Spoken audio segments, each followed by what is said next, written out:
Deadly Grounds Coffee knows how important your coffee is to you. Every batch is roasted to perfection with a unique special method that brings out the richest, deepest, smoothest flavor you'll ever find. We're coffee freaks too, and deadly serious about our brew. Just one sip and you'll know why we say, once you go deadly, you don't go back. It's truly coffee to die for. So when you're ready to get a little deadly, get online and order yours at getdeadly.com. It's coffee so good, it's scary.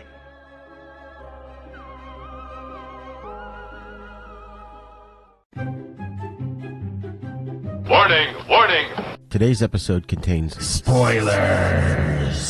So if you have not seen the movie or TV show that we are talking about, we highly recommend that you watch it first, then listen to this episode. Thank you.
Hello, I am your host, Rigor, and this is The East Meets the West with my co-host, Patsy the Angry Nerd.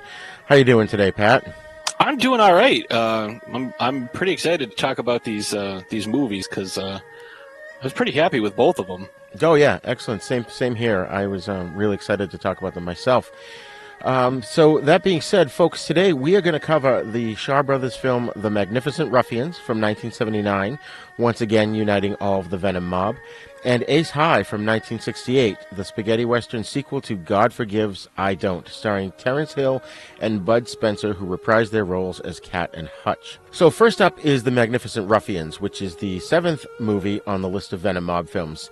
And once again, for new listeners, the Venom Mob is a term used for the 6 actors who were originally in the film The 5 Deadly Venoms, and who they acted together in some form or another over the next few years, racking up about 19 films, most of which are directed by Chang Che, and they're considered Venom Mob films. So last episode, we actually covered the 5th Venom film, titled Shaolin Rescuers, and we were supposed to do the 6th film today, which is called Shaolin Daredevils, but we had some conflicting plot descriptions wherever we looked, and any version that we saw did not have any of the Venom actors in it. However, I was able to get in contact with a wonderful listener named Masha, and she pointed me in the right direction of a German DVD print of the film, and which also has an English dub track. So once we get that and confirm it's the right film, which I'm sure it will be, we're going to circle back here and cover it. Excellent. Yeah, so I'm glad. It took me a little bit of research. She's always posting, comments on our Then Is Now stuff, so I figured I'd reach out to her because she seemed very knowledgeable, and she was. She even sent me a picture, right away, of what the film was. So thank you, Marsha, for setting us up with where to get the film. Yes, thank you. So let's get started with The Magnificent Ruffians from 1979.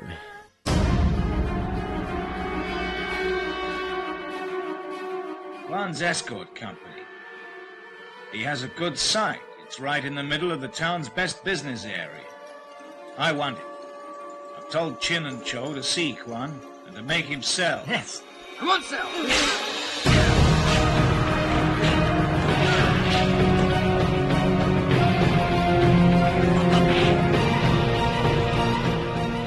I'd like you to be my guest to discuss Kung Fu. Won't go to your house, so forget it.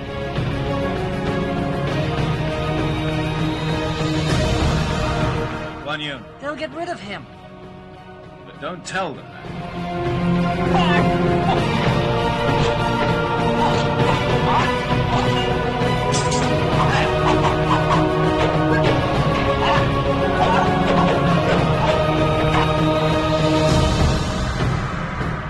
So, here's a quick history lesson so the listeners can understand the motivation of Lu Feng's villainous character, Yuan Yingfei. During the Qing and other earlier dynasties, it was an honorable profession to be the head of what's called an escort company, also known as a security company. And you had many a swordsman or martial artist that wanted to make his name not only in the world of Jianghu and its sub-society of Wulin in such a company, but also in the eyes of the government and the business sector.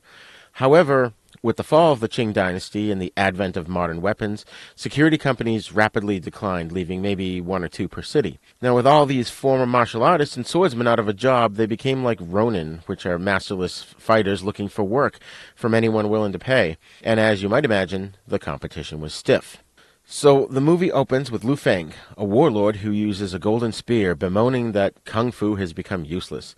Guns are being introduced to China, and no one wants to learn the martial arts anymore. Lu's protection agency is suffering, but he still finds time to trick what few kung fu fighters he can find into coming to his town so he can murder them in mortal combat. Lu greets visiting kung fu fighters like a perfect gentleman, and then slaughters them without mercy. In another part of Lu's town, Sun Qian, Chang Sheng, and a new guy, Wang Li, bum around as starving kung fu fighters who've been left unemployed by China's many recent changes. What they do is eat their fill in restaurants and then let the employees beat them up instead of paying. Kuo Choi, a.k.a. Philip Kwok, is in a similar plight, and eventually he hooks up with the three. Meanwhile, Lo Meng plays a hot-tempered owner of a failing escort or security agency. Lu Feng wants to buy his property, but Lo won't sell, instead beating Lu's men into submission. Lo lives with his mom and sister, both of whom try to keep him from fighting. Yes, Lo Meng is a total mama's boy in this movie. But what's worse is that he's barely in it until the middle half. Now, Lu Feng eventually gets Philip Kwok and his pals to live at his estate where they're free to drink, carouse, and practice kung fu. Lu's plan is to get the four of them to take out Lo Meng.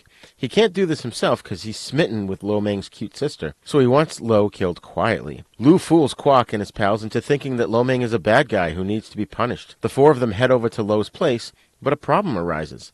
The five quote-unquote ruffians realize that they share the same outlook on life. Instead of killing Lo, the four become friends with him, meeting him every afternoon at an abandoned temple to practice kung fu. Lu has his henchmen secretly replace Kuo Choi's staff with a replica that's stuffed with explosives. At their next kung fu practice, Kuo hits Lo with it. The explosion kills him. Shocked, Kuo Choi runs for his life as Chang Sheng, Sun Qian, and Wang Li assume he's been hired by Lu to murder Lo Meng. Lu's happy with the results and shows up promptly to take on the three of them in quote-unquote revenge for Lo. The three realize they've been duped and put on a heroic stand, but only Chang Sheng survives Lu Feng's devastating techniques. Chang Sheng and Kuo Choi team up after discovering the disturbing fate of Lo's mother and sister. They decide to take on Lu Feng. Not understanding his style, they are informed by the local restaurant owner about how Lu Feng has turned so dark and shares the secrets of his kung fu styles, most of which are his own creations. Chang Sheng and Philip Kwok train together, trying to imagine the moves that Lu Feng would use so they can counter them. Then, once they're ready, they confront Lu Feng, and the three engage in a battle at dawn the next morning, in a fight that's brimming with the flips, leaps, and violence that one would expect from the Venoms. Of course, only one of them is left standing at the end. So, Patsy, first impressions. This had, I know I said this last week, but this had some of the better choreography that we've seen in a long time. Really highlighted the acrobatics, and I like the fact that we got to see some new weapons, like this long golden sword. Yeah, I thought that was so cool. Oh, yeah. And he in the last movie, Lu Feng had a similar weapon like that he that seems to be his weapon of choice. It was. It wasn't quite as extensive though. Like this one, obviously, we add the gold into it, and he used it to kind of blind his opponents a couple of times. Yeah, but this seemed to be like a longer staff with the blade on the end of it. The other one, it was a very similar weapon, but I think this one was almost like an exaggerated version of that. Oh yeah, and it was just very imposing when you saw it. I was very upset that there were no flags. The deadliest weapon in all of the Venom verse. But no cloth crew here. You got to see a lot of the acrobatics that these guys have. A lot of flips and the slow motion backflip repeatedly as he's swinging at his sword, especially the final fight. Oh, yeah. Favorite parts of this is when they were trying to train and come up with a plan. Like, okay, when he does this, we're going to do this. When he does that, that's when you go over there and I'll go over here. And like they kind of superimposed like what he was doing, so you could kind of see what their plan was as they were practicing. You could kind of see like a phantom image of Liu Feng as they're trying to practice, like, okay, this is what we're imagining based on what the restaurant owner told us. And that's something we haven't really seen before. I mean, while we've seen training sequences, that's the specific way that you described that they presented to us. At least up to this point, you and I haven't seen it in these movies. Yeah, and this, of course, had all the hallmarks of the Venom films that we've come to know and love, like someone having a ridiculous injury and still battling on for several minutes. Some ridiculous leaps. Like, that's really the only time they cut from the fighting is unless they're going to a new angle. Like when they had that one overhead shot that was really awesome. Yeah. Only when guys are doing like ridiculous leaps. Like, oh, I'm doing a backflip off these like the little the poles that they were using to kind of balance on. Right. They use it in the last movie as well. Like they're making fun of everybody. Right. Was it the Jupiter poles? Yeah, and the one guy that fell into it and it collapsed on him like a Venus flytrap. Right. There was a lot more comedy in this, and I thought the characters were a little more endearing. When it's like, oh, I'll pay for their meal so you don't beat this guy, and then it turns out he didn't have any money either. Right. And that's what kind of like endeared him to their friends. And poor Chang like, Chang. I don't know. Oh, go ahead. I was gonna say maybe they had like some kind of like tapeworm because they go and they eat, and then like they take turns getting the crap kicked out of them, and then they're like, oh man, I'm still really hungry. It's like you just ate like 12 seconds ago. Like, well, it's Chinese food. You're always hungry, a little while later. Yeah, but not that soon. But it's like, oh, I just ate. Well, time to eat again. It's like, Jesus, like, give him a few minutes. I just thought it was funny too that Chang Chang kept pawning his swords to buy a meal, and then he ended up getting them back again. Yeah, like over and over again. It's like, oh, I mean, it worked for him, so right. Because I will never pawn my swords; they're a priceless family heirloom. Yeah, I will say the version that we saw, I did come across the one thing that you warned me about is that sometimes the dub just goes into Chinese with no explanation and no warning. Right. And talk in Chinese for several minutes and then just switch right back. And I also noticed the soundtrack changed a little bit. Yes. Not much, but it was slightly different music and much louder, and then it would cut right back. So it's almost like the two tracks, it's like someone recorded the track but didn't get all of it, like taping a song off the radio. Right, right. But it didn't take away from my enjoyment of this movie. Like, this was a lot of fun. Absolutely. It's just, I didn't like the motivation for Liu Feng when he's just like, oh, no one does kung fu anymore. Bring someone here who does kung fu so that I may murder them. Like, shouldn't you like want to train them up and like continue the tradition? Right. Well, if they can't kill me, then I don't want them around. What are you, a Sith? Like, I don't get it. Oh, he was really villainous in this one. I think almost worse than the last movie. Like more evil. He was very cold. Yeah. Yeah, like, even in the other ones when, these guys play villains, like there's still a joviality to them. Like, they're kind of fun, like a Christoph Waltz. Yeah. And some of the stuff he's been in. It's like kind of like, oh, I'm a happy-go-lucky villain, but like when shit gets real, it gets real. But this, he's just like, nope, I'm cold, I'm emotionless. Your kung fu is terrible, and now I will beat you to death with a fan. Right. And he has those like dead eyes. Flag fans. Say that again? So maybe that's why they didn't use the flag, because they had the fans. The fans, that's right. But he does this thing too where he's just got these dead eyes that he just got no mercy in them. Lifeless eyes. Black eyes, like owl's eyes. So this film, of course, was directed by the great Chang Che, and it was also written by him and Ni Kuang again. And, of course, let's just dive into our cast a little bit here. We've got, of course, Liu Feng as Yuan Yingfei, the villain of the piece. And then, of course, Lo Meng was Guan Yan, And you know what, Patsy? It's really too bad that we didn't start this podcast 15 years ago, because Lo Meng made his first U.S. appearance at an event in Philadelphia in 2007, where he received a Lifetime Achievement Award for his 30-plus year film career. I couldn't find the name of the event, but... That would have been awesome. Yeah, that would have been so cool. Yeah. So I want to just talk about him a little bit. Every week we've been spotlighting one of the actors. Lo Meng was born Lo Hin Lam in Hong Kong on July 23rd, 1956. At the age of 13, he began his martial arts training, which he diligently continues to this day. He's a dedicated student of the Mantis style, and he developed an incredible physique despite never actually working out with weights. That was one of his, signature things, was he never lifted weights, but he was the most buff of all the... bulked out, I should say, of all the Venoms. Yeah, the most ripped. Yeah. It reminds me of Bruce Lee's physique. Yeah. Except, his muscles, Lo Meng's had muscles on the muscles, Yeah, he wasn't, small of stature the way Bruce Lee was. He is, a bigger, not, huge. He's not like Bolo Young, but... Right. Built, kind of he reminds me of his a young Van Damme. Oh, there you go. Yeah. Yeah, so where he's buff. He's not like a Sammo Hung, who he's heavy but can still do amazing flips.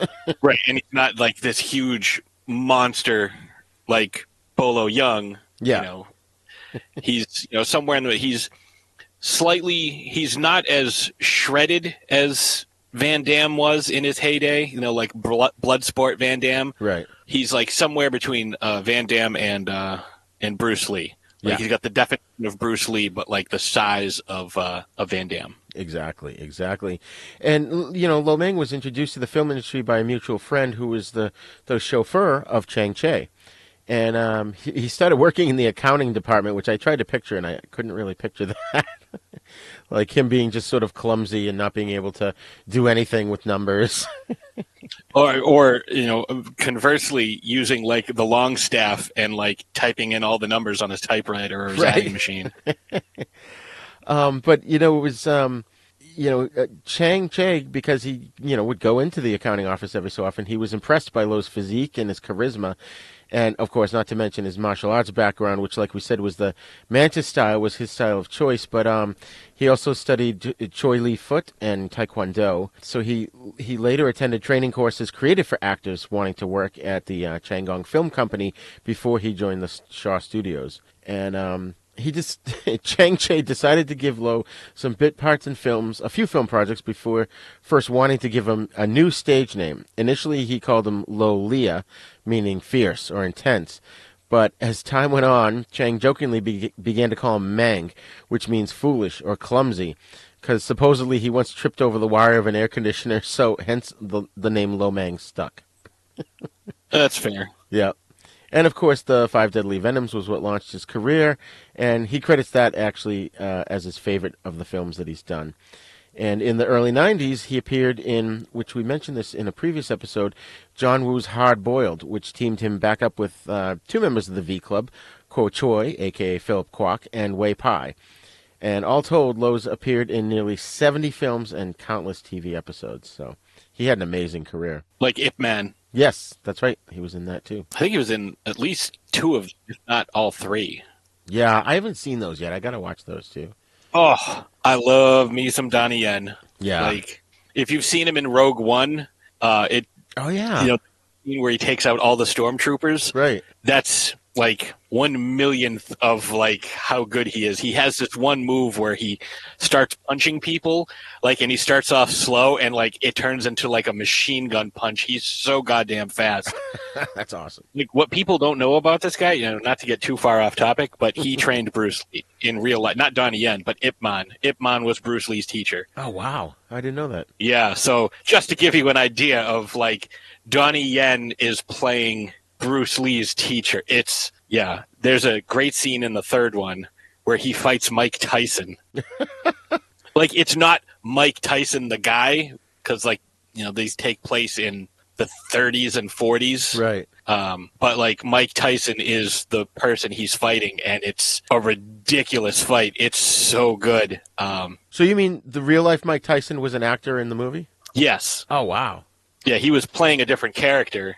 but Johnny Eaton does this one move, like when he's like kind of getting pumped up, and he gets into this this crouching stance where he's balancing on one foot, and he's got his right leg straight out and his hands out in like a fighting stance, but he lowers himself in this crouch where he's balancing on the ball of his left foot, and his ass is almost on the ground, and he's perfectly balanced. Like, he just sinks into this horse stance that's unbelievable.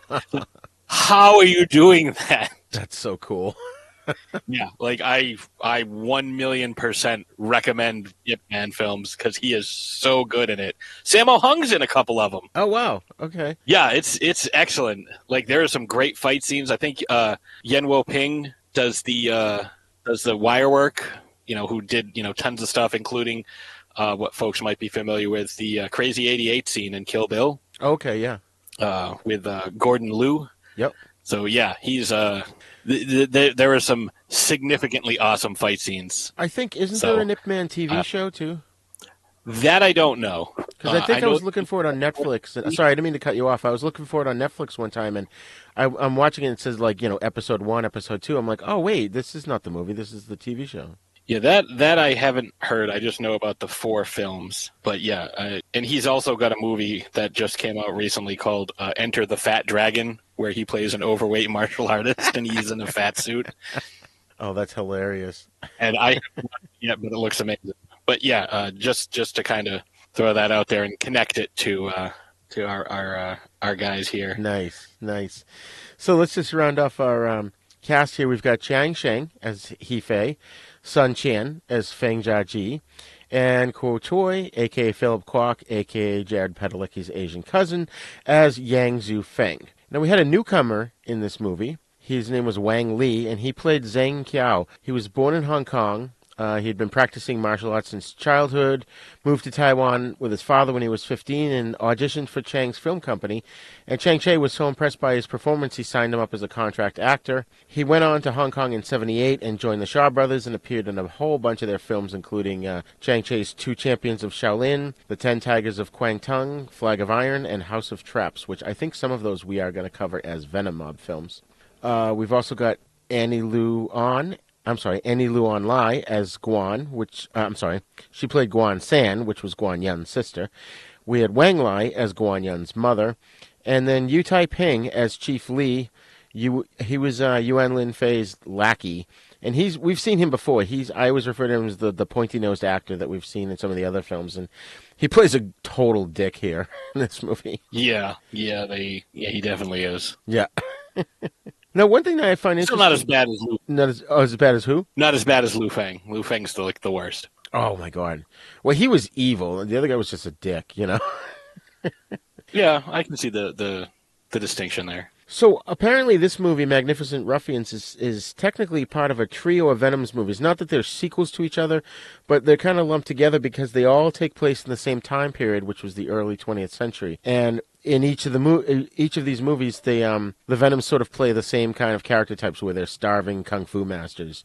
I think the other 2 movies are Killer Army, which is also known as Rebel Intruders, and Daredevils, which is also known as Shaolin Daredevils, which I think that's the one we were going to do last time. So yes. I did see the trailer for that too, by the way. It looks really good. See, I like going into these without seeing the trailers or anything before, because I don't look up anything. I just like, okay, Venom Mob's in it, I'll watch it. Like, I don't need to, I don't want it to like cloud my judgment, because I know there's going to be few things that we get in here. Like, there's going to be, something, they're tropes, but I don't mind them because like the way they do them are great. Like I said, somebody's going to get injured gravely and still manage to, finish their bit of plot exposition, whether it's running 30 miles or whether it's, finishing a fight scene with a sword in his face, or the other thing you're going to see is, 2 separate groups, or there's 3 or 4 guys, and we're friends but we're poor, and like we're doing this, and so you have the friendship angle, and then the last thing you're going to see is a sudden end to the film, and the you don't know exactly what happens at the end because it's ambiguous. Either guys are running away with, their various wounds, or they just leap into the air and like that's where the film ends. Or like this one, like, oh, let me pick you up, you're my friend. End of film. Right. It's like, did he get the medical attention he needed? Did he die in his friend's arms? Like, what happened? Right. Like, where did this go? And it just ends and the credits show up, and it's just like, okay, I guess. And you know what? I agree with you. I do the same thing. I generally go in not knowing anything about the movies. The only reason I saw the trailer was because I was trying to make sure it was the right one because I'm going to buy the DVD for it. And I think pretty much once I saw, okay, yeah, it's them in it, I stopped watching it. But I actually don't remember anything from the trailer except they had like Mo Howard haircuts in it, I think. That's amazing. So, and it's just funny how they mention at the beginning of the movie, and that like confused me a little bit because we're used to these taking place in what, like the 17th century or something? And they were talking about, well, there's trains and ships now and the world is changing, and that got me I'd say confused. It's varied, but I generally assume it's around the 1800s to early 1900s. Oh, okay. Yeah, it's like I always thought it was like way, way further in the past. Oh, I may be wrong because I'm trying to remember. Like China had gunpowder long before anybody else did. Oh yeah, they around the time of Marco Polo. When was that? That was like the 15th century or 16th. Yeah, so I mean, like they're talking about guns, but we never really see any other army using guns, and we never see anything. We never really see. Well, I mean, if they're talking about trains, obviously boats have been around forever. But if they're talking trains, you got to think that they're in the mid 1800s, early 1900s, maybe. Yeah. Well, my research said it was the early 20th century, so they had guns, I think. Did they display them in the movie? I don't remember if they did or not. I think they just talked about it. Yeah, like we never really see it. Yeah. Because of, budgetary restraints, and also has nothing to do with the plot. Like it, if you saw a train, like that doesn't affect the plot one way or the other. Right, exactly. Rarely do we see means of transportation, carriages or otherwise, unless it's specific to the plot, like when they're fixing them because they're a blacksmith and they refuse to fight, or because that's where the gold is, and like that's where like unless it's vital to the plot, it's generally just training montages and these guys love to eat. Like they're always in restaurants, they're always eating. I mean, like given the amount of energy they expend, I don't blame them. Like I'd want to be pounding dumplings all day long too if I was putting in the work that they were. Like I get worked up and sweaty just looking at these guys do their moves. Like, whew, I am out of breath. I need a snack. Every time I watch these movies, I want to get Chinese food. I'm like, oh my God, that looks so yummy. Yeah, but there's no way that like what we're getting is going to be. Well, yeah. Like what they're. Oh, I would love to get Chinese food in China. Like, yeah. That would especially be fun. They're eating like, oh, like what was the last one we watched where they're like, yeah, we have this and we have this and we have this and we have this and we have this, like this tofu. type of beef and this type of pork and this type of pork and this type of beef. It's like, oh, all of that sounds amazing. Except the tofu, they can hold the tofu. If it's done right, I've had tofu from a place that if you didn't know any better, you were eating chicken. Oh, interesting. Yeah, buffalo tofu. So, I mean, but that was close to 20 years ago. But it's funny, too, like they didn't in the last movie as well. They don't, the wait staff doesn't come out with a tray and take all the plates off and put it on the table. They literally bring the whole top of the table out already set and ready to go and just sit it on the existing table. Yeah, I mean, that's pretty handy. Yeah. Like, quick cleanup. You would think that hopefully the doorways are wide enough because otherwise if you turn it to the side to get through, forget it. Everything's going down. Yeah, you got to be careful with that. Hey, cats and kittens, do you remember the 50s? Jukeboxes, hot rods, malt shops, and sock hops. No, not really. Oh, well, do you remember that TV show Happy Days? Fonzie and Richie and all like that? Sit on it, etc.? Kind of. Then join us for These Days Are Ours, a Happy Days podcast where we watch every episode and give you the lowdown on what it all means. Find us at thesedaysareours.libsyn.com and follow us on Twitter at Fonzie Podcast. Be there or be square. You're sure you don't remember sock hops? Sorry, no. Okay, then. Prepare for a spine-tingling, nerve-shattering podcast featuring all your favorite monsters. You won't believe your ears when you listen to Monster Kid Radio.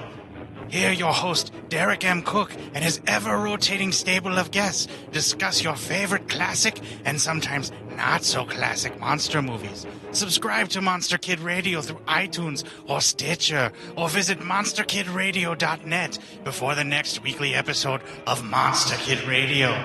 Go through the archives for interviews with Sarah Karloff, Victoria Price, and Joel Hodgson. Listen to the discussions about movies like Creature from the Black Lagoon, Island of Terror, and King Kong. And don't forget convention coverage from Monster Bash and the H.P. Lovecraft Film Festival, Classic Monsters, Modern Talk, and the Head of Rondo Hatton. Only on Monster Kid Radio.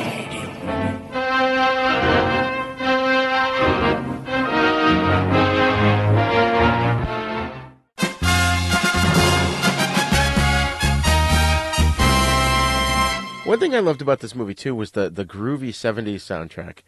It really it gave it at least for me, it gave it a different feel to the film. Yeah, definitely. You definitely had a different feel because of the way the music played.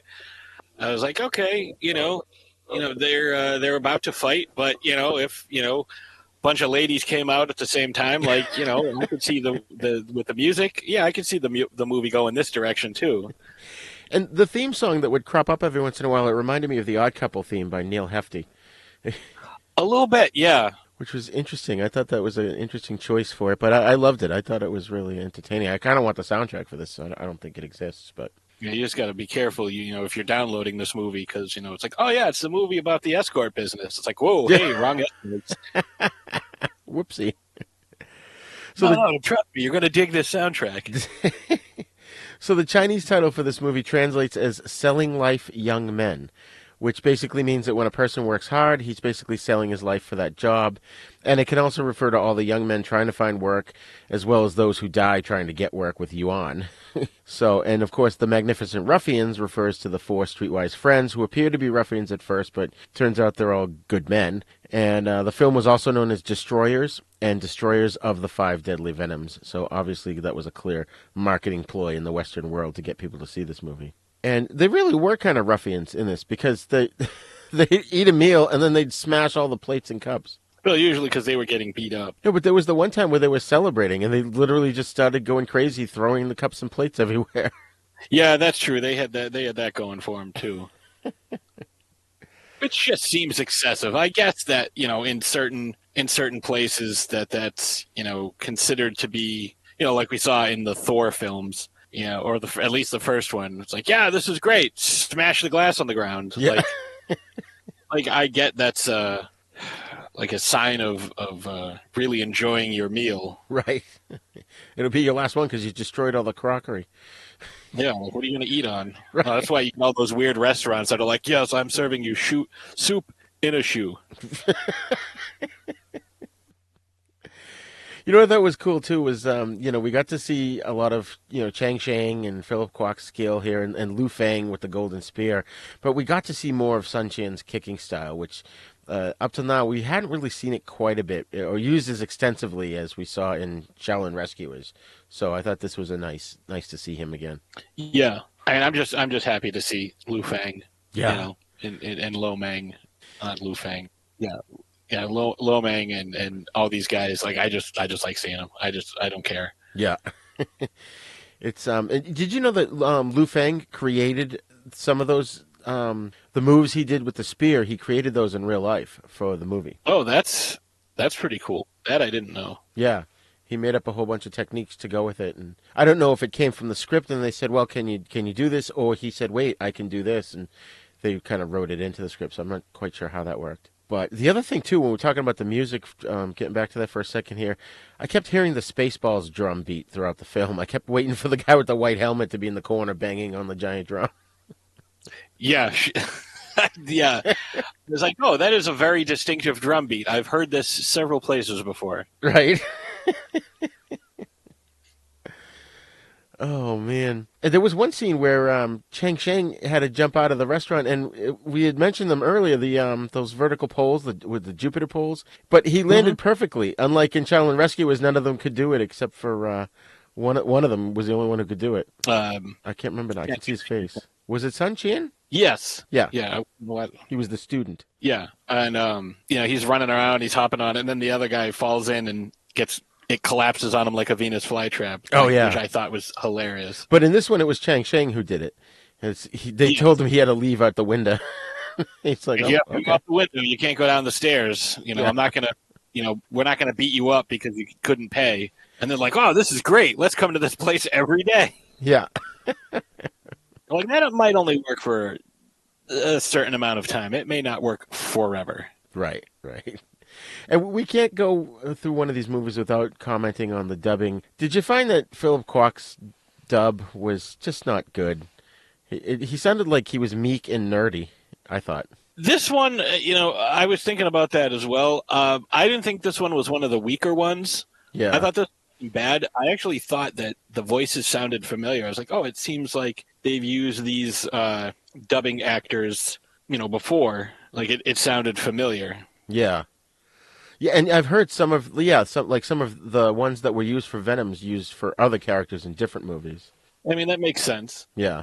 I think Chang Shang has been the most consistent. I've noticed his voice has been the same guy doing it for quite a few of these films. But the others, they keep changing it up. Yeah, they usually do a good job. Like, you will get the occasional, like, oh my God, why does he sound like Sweet Chuck from Police Academy? So you see this huge jacked guy, like, just absolutely shredding dudes with a sword, and he's like, oh, I'm going to beat you up.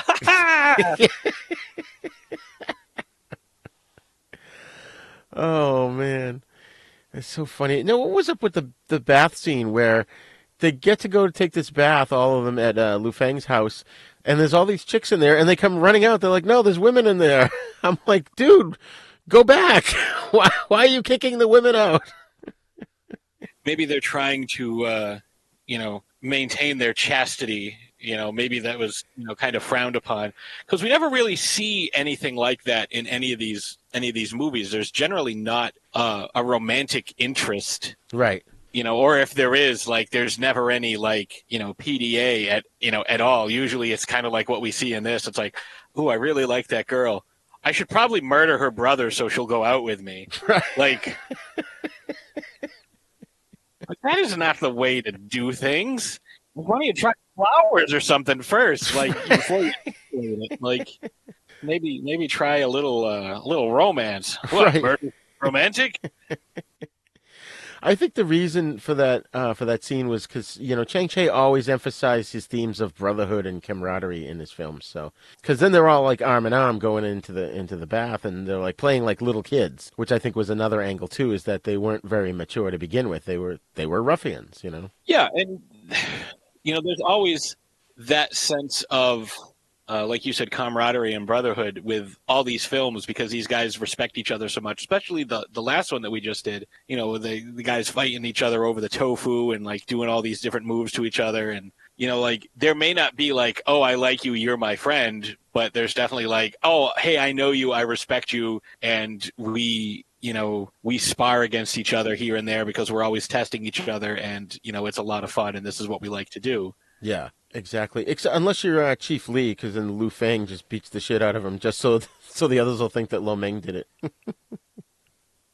Yeah. Well, like I said, because he's a big old jerk. Right. I thought it was great, though, because the other guy was such a dick anyways. I was like, good. Even though it worked to Lo Meng's disadvantage.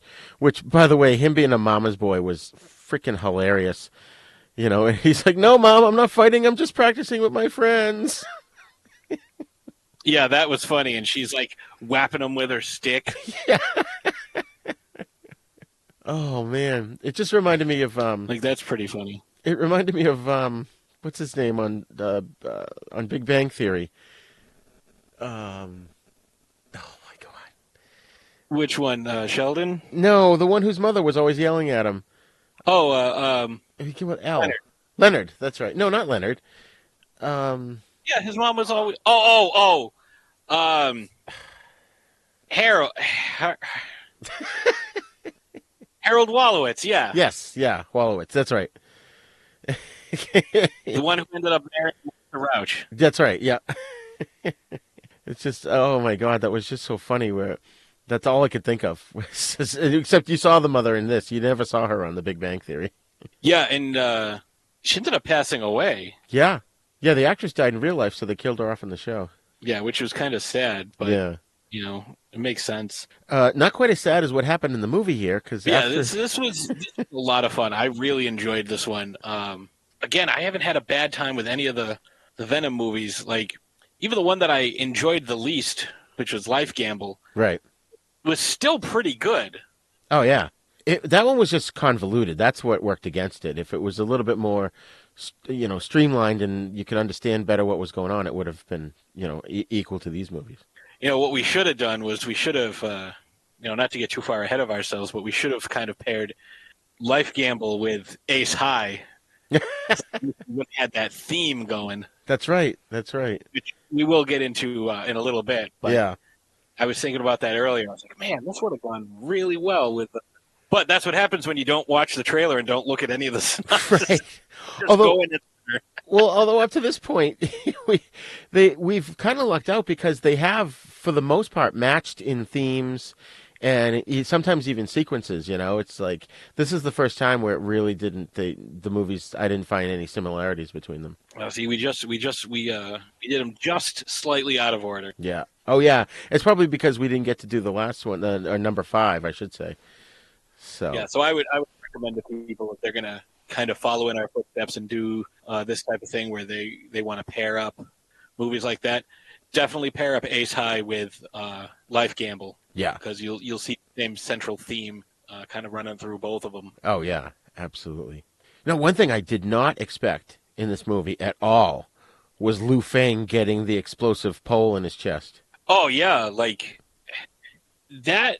I was like, why is he switching the 2 poles out? Like, what is that going to do? Like, is one of them made out of, like, breadsticks? Like, when he's going to go to block a sword and get cut in half or something? Like, that's what I thought. It was crazy like that, and instead it was not that. It was, he was like, oh, I filled it with explosives. And, due to vast engineering knowledge, I knew that if I did it this way, it's like, what? We didn't know. And what if he hit him with the other way around? He would have got exploded. Philip Kwok. Yeah. Like, he did it at the end. Like, so, like, he caught the end of the staff, the small end of the staff with his chest. And then when he banged on the end of it. Boom. Like, and I don't know what that move was supposed to be other than, like, I'm going to shatter your sternum. Right. Because he even, like, well, if I die, that'll be my fault. Ha, ha, ha, ha. Like, yeah. Don't worry about it. I don't mind if I'm dead. That means I screwed up, and I would have deserved it. It's like, wow, you have a very different outlook on things than I do. It's the old exploding poles trick. The oldest trick in the book. I should have seen this one coming. Oh, man, but I audibly yelled when I saw that. I went, no! It's like I did not expect that he was going to die from sparring with him. I even kind of forgot that they switched the poles. Like, I knew they did, but I didn't really think beyond, like, why they did that, I figured it was going to be something, like I said, like, a fatal weakness in it, or it's hollowed out. Yeah. He's going to hit somebody with it, or he's going to block something, but the sword's going to go right through and kill him instead. And, like, that's how he's going to get taken out of the equation. Yeah. And then it was... Oh, go ahead. I was going to say, not quite what happened, but... Right. Oh, man. And then the mother and the daughter hang themselves. And it was pretty much the mother's idea because she's like, well, I'm going to take you to a happy place. I was like, oh, Good God, no.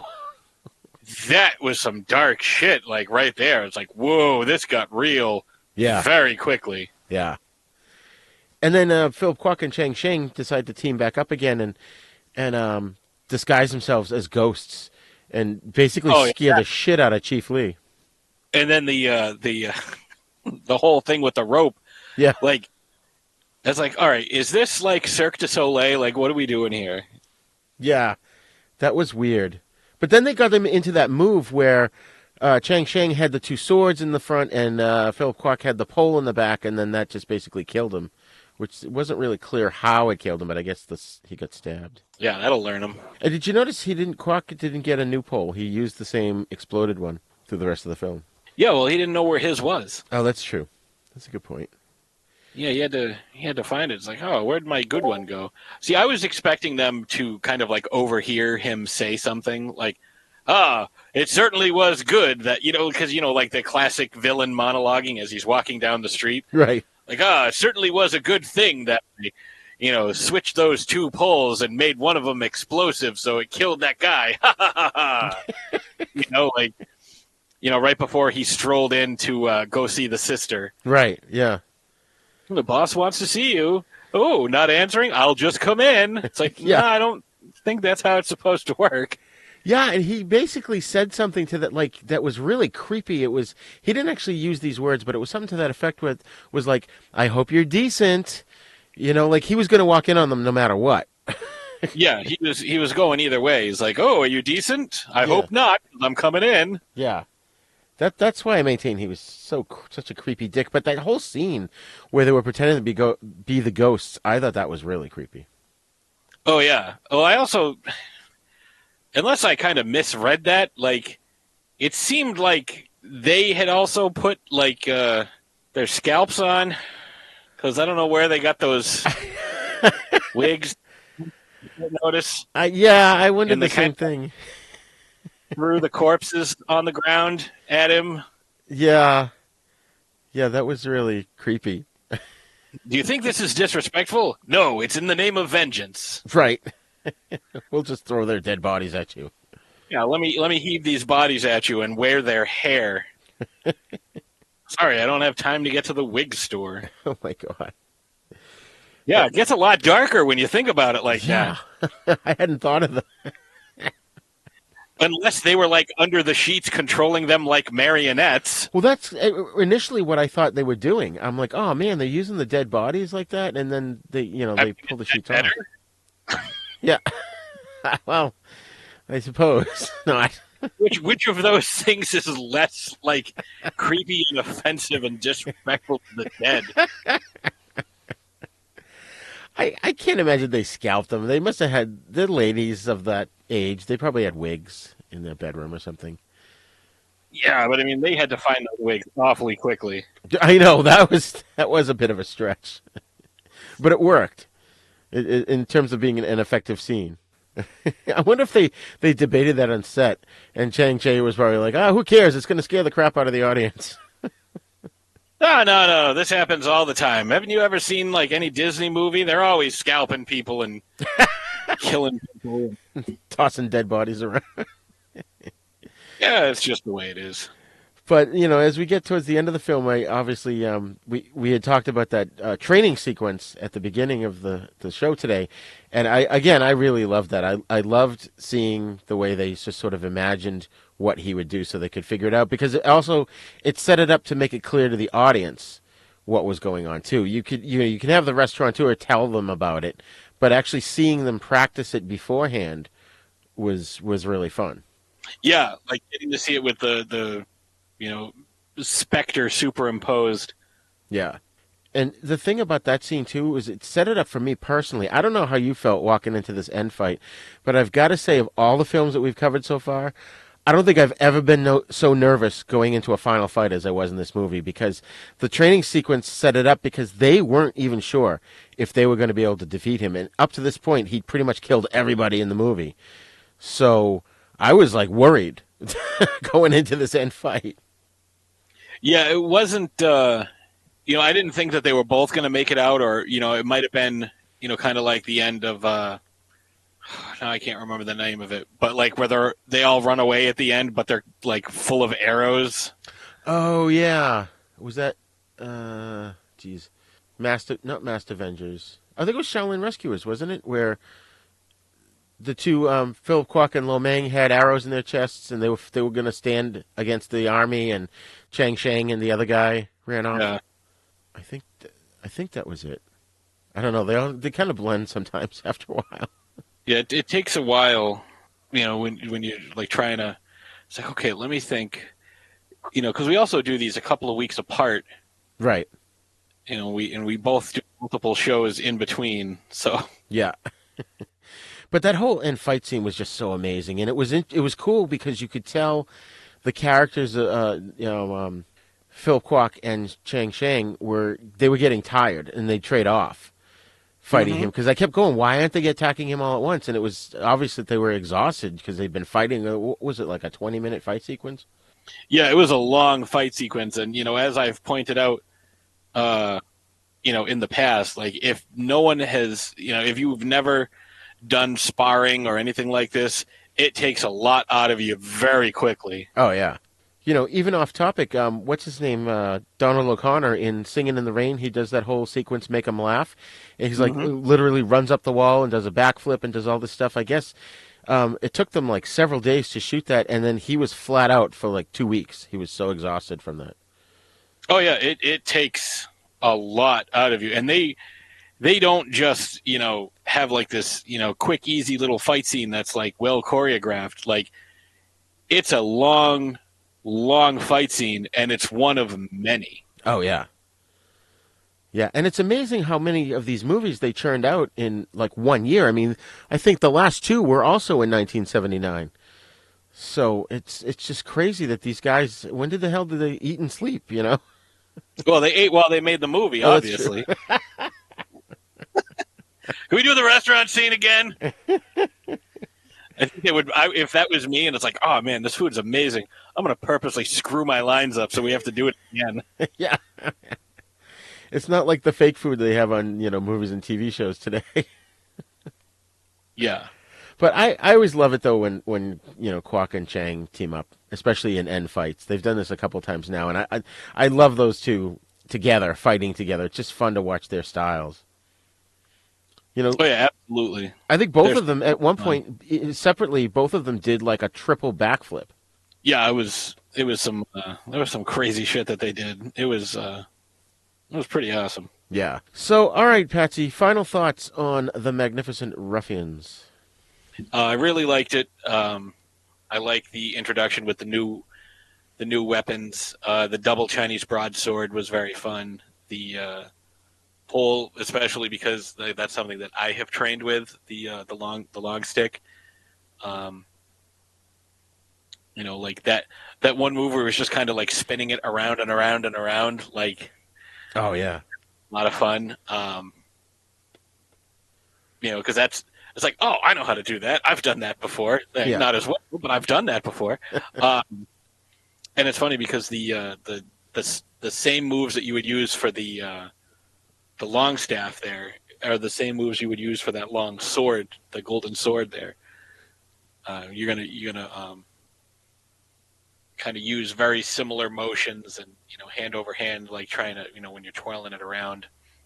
Yeah, that's cool. But yeah, I really liked this one. Like I said, the only thing I didn't understand was like, oh, nobody does kung fu anymore. Yeah. Hey, do you do kung fu? Yeah. Okay, I'm gonna murder you. Right. If you're gonna kill everybody that does it, why is anyone gonna bother doing it? Right.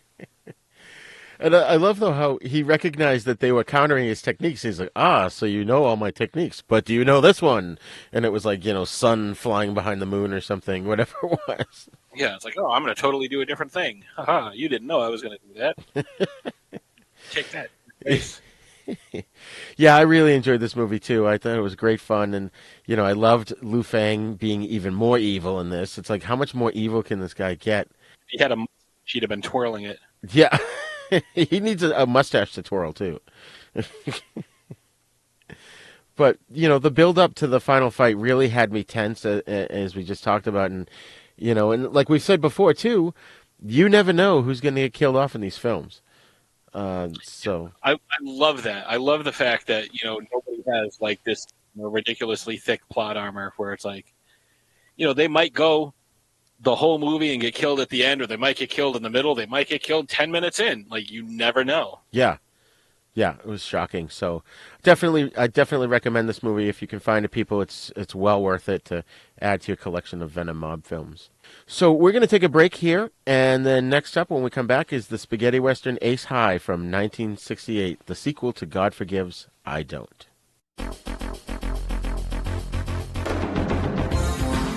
Hey folks, I just wanted to take a minute here to tell you about the hosting service that we use at Haven Podcasts.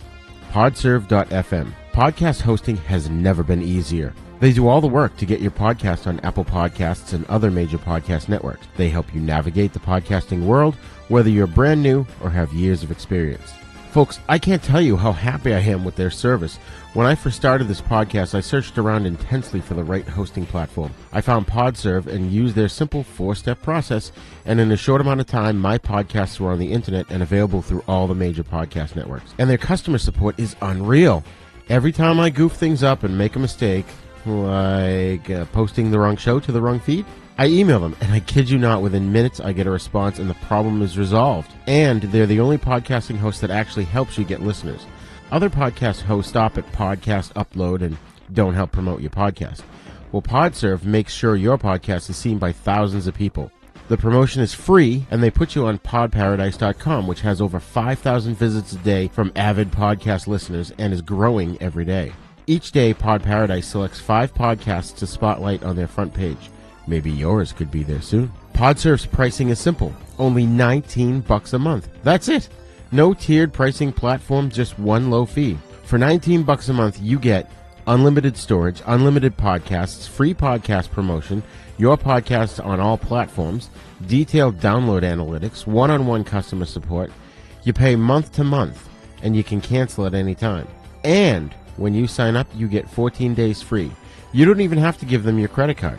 I love their service so much I put a reminder in my phone to add my credit card when the 14 days was almost up. I couldn't give them my $19 fast enough. I'm telling you, I really didn't believe it until I actually signed up and saw my podcasts on everything from iTunes to Stitcher and Spotify and more in a ridiculously short amount of time. So if you've got a podcast and you don't have a hosting platform, I highly recommend podserve.fm. Check them out.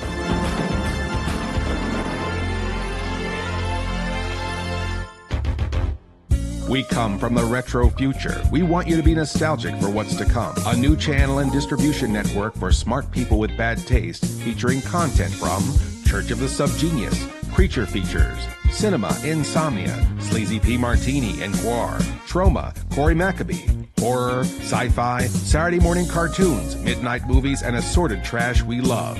Add our channel OSI 74 to your Roku player or visit OSI74.com. All systems go. Hello, this is Rod Barnett. I'm the host of The Bloody Pit, the podcast that examines films from across the decades. On The Bloody Pit, we have several ongoing series of shows within the show focused on specific things in genre cinema that I and my co-hosts find fascinating. There's a long-running series focused on Italian maestro Antonio Margheriti's films from the 1960s all the way up through 1990. There's an on-again, off-again series focused on 1970s science fiction films. There's an in-depth look at the Western movies that William Castle made before he struck out on his own and became the horror auteur that we know and love. A look at the classic Coffin Joe films from Brazil. And our long-term project to look at every Universal horror film made in the 1940s. That's a long project, people. It's going to take us a long time. Sprinkled in amongst those are various other episodes focused on other stranger areas of cinema, like Lucio Fulci, Dario Argento, and even some obscure British crime films from time to time. So join me and my rotating crew of co-hosts as we examine the stranger side of cinema through an exploitation lens. Except when we don't. Yeah, you never really know exactly what to expect on The Bloody Pit. So join me for The Bloody Pit.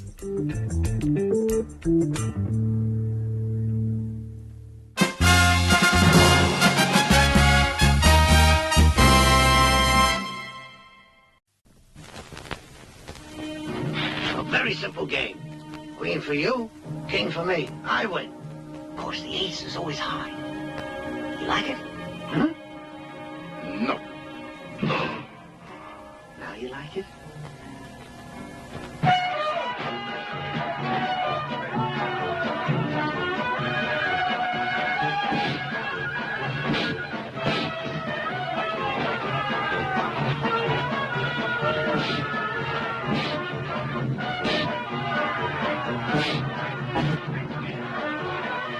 Ace High is as high as the West can get. He'd shoot 'em up high and knock 'em down high, where a fist beats a full house and a bullet beats an ace.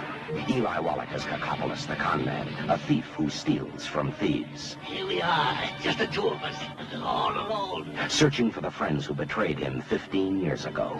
His lips lie. His smile kills. Want to go upstairs? Hello, friend. Only his gun speaks the truth. My grandfather always used to say, money corrupts, man. It softens. So to keep you young and pure, I think I'll take everything.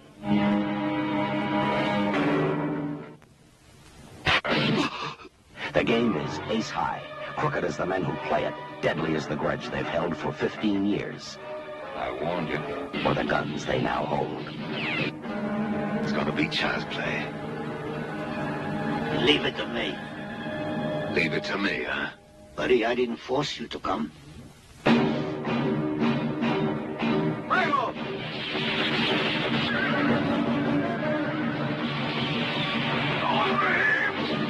Ace High is high on adventure. High on everything that turned the West wild.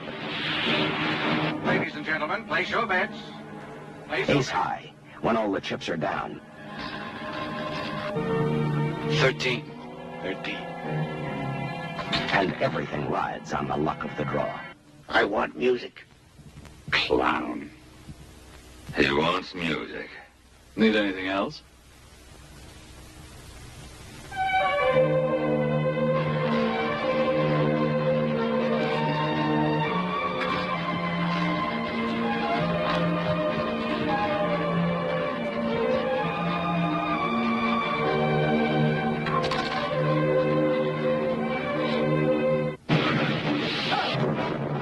Eli Wallach,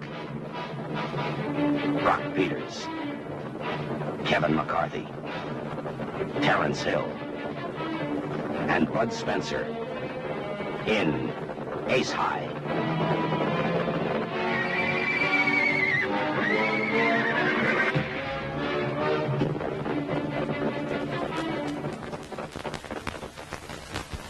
All right, I will just jump in. So this movie is, like Rigor said, 1968, called Ace High, but in Italian it's I Quattro dell'Ave Maria, which literally translates as the Four of the Hail Mary, which I don't get it, but especially because really there's only no. All right, I get it now. Okay, so this was written and directed by Giuseppe Colizzi, starring Terence Hill, Bud Spencer, and Eli Wallach, who looked really familiar to me, and maybe it was just because he kind of looked and sounded like a cowboy Buddy Hackett. That's all I could. That's all I could hear. That's all I could see. He even had like a little bit of the bulbous nose that Hackett had. Oh, that's funny. But I don't know. So the first film of the trilogy is God Forgives, I Don't, which we did last week. Ended with Cat and Hutch, played by Terence Hill and Bud Spencer, driving away in a wagon in which they possessed the gold from a train robbery by Bill San Antonio, who had apparently died in a dynamite blast. He was right on top of the dynamite when it blew up, so I say it was a little more than apparent, unless some sort of divine intervention came into play. Ace High begins with Cat and Hutch arriving in El Paso, where they unsuccessfully try to claim the bounty for Bill from his last earthly remains, which is just his boots and hat, because they don't have any body or body parts, because they didn't have a sponge with them to soak up his remains. My only issue with this opening is that it kind of neglects the fact that Hutch was shot in the goddamn head at the end of this movie and needed medical attention. And I don't know if you're aware of how the Wild West was, but it's not as if, help was just around the corner. But he seemed to be fine. So back again, they're in El Paso. So they go to the bank manager, Harold, whom Bill in the first film disclosed as his partner in setting up the robberies, because they would split the insurance money, and announce themselves as Bill. They're like, hey, tell the guy Bill San Antonio was here. After using physical force, they are received and convince him, again using force, to issue them a cashier's check to be paid out in gold. You never get to see the bank manager. You see, like, the accountant guy that's there. And I will say he does some pretty solid acting just with, like, they kind of zoom in close on his eyes behind his glasses, so his eyes are magnified a bit. And he's just kind of, like, looking back and forth, like, do I do anything or do I just stick to my work? And while he's doing that, you see, like, this big blotch of ink dripping from his fountain pen onto the ledger, which I thought was an excellent shot. Yeah. You know, kind of a throwaway thing, but I thought it was like a really cool shot. And they come back out and they're like, oh, everything's fine. You know, like, again, you want to talk about, you know, bad dubbing. This movie has a bit of that. The banker visits condemned man Kikopolis, who is supposed to be hanged the next day, and offers to help him escape if he gets the money back. And we find out that, you know, there's some shady doings going on. So that night, the deputy is knifed by two men who let Kikopolis out. Takes the dead man's gun and shoots the other two who were there, then pours himself a foot bath and tests the dead man's boots to find a pair that fit. He then pays a visit to the bank manager, reminds him that he and two others put him in jail for 15 years, and on his release, framed him for murder with a stolen knife, the same one that was used to kill the deputy. And it was his knife, but they had stolen it from him. You know, this is apparently the long con, because they're like, okay, we're going to keep you in jail for 15 years just in case somebody uncovers our insurance scam. And then we're going to stab this guy in the back. And it's weird. So consequently, he wants guarantees that he will not be tricked again. And Harold throws the knife, but Kikopolis swings the chair so it strikes the back, then swings back around and shoots the manager, adding that is guarantee enough. So that's the bank manager that got roughed up at the beginning, because we don't see him in that opening scene. So now, dressed as a peon on a donkey, Kikopolis meets Cat and Hutch and robs them. You know, and his dialogue is fantastic. It's like, oh, you know, money just leads to temptation. You know what? I'll take all of it so that you boys stay pure and innocent. Like, it's so great. They follow his trail south to Mexico and encounter people to whom he has given money, and a high wire performer, Thomas, and his assistant that he offered money to as well. And the high wire artist you might recognize from subsequent Star Trek films. Yep. Especially, I recognize him most notably from Star Trek IV, The Voyage Home. And you had pointed that out to me, Rigor, and I was very excited to see that, because I was like, oh, that's my favorite Star Trek film. It was his voice. I heard it, and I'm like, I know that, and then it just popped into my head who he was. Yeah, and like if you hear his voice, and you're like, wait, his name is Brock Peters, right? Brock Peters, who played Admiral Cartwright in Star Trek IV, yeah. Star Trek, and he's the high wire performer in this one. And of course, you know, bad guy's got a bad guy, so of course the young lady who is Brock's partner is going around, you know, passing the hat, you know, collecting money. But, you know, and this might be, I think, the first time we have seen in any of the spaghetti westerns we've watched, any black characters, right? Or at least any black characters of consequence, because generally we do see them, they're, you know, sweeping or, you know, relegated to whatever roles that they would have had in the old westerns. But these folks actually get lines, and they're important parts of the plot, which is nice to see, especially in 1968. So somebody grabs the young lady, and, you know, Cat comes out and punches the dude in the face, and then, you know, he and Hutch and Brock Peters' character come down and decide, you know, enough is enough. We're gonna teach you guys a lesson. And he tries to draw on Cat, but Cat throws a knife into his holster and pins the gun. The gun, yeah, into the holster. And Brock Peters' character is named Thomas. He's a high wire performer, and he's very grateful for the help. But they're like, "Oh no, we know you could have taken care of him. Like, we're just, you know, happy to be here." So, yeah. So Thomas and his assistant are offered money. So they end up catching up with Kako during a fiesta that he has paid for with their $50,000 in gold, because he keeps throwing money away. He's very philanthropic. While Cat is thrown away looking for him elsewhere, Kako, playing a joke on Hutch, appears before him and, in a quieter place, tells him about Harold and the other two, quote, friends, who shot his horse so he got caught after a bank robbery, which is a double dick move. Like, that horse was innocent. Like, I don't care if you want to shoot people, that's fine. Leave the animals alone. Right. Then they framed him for murder.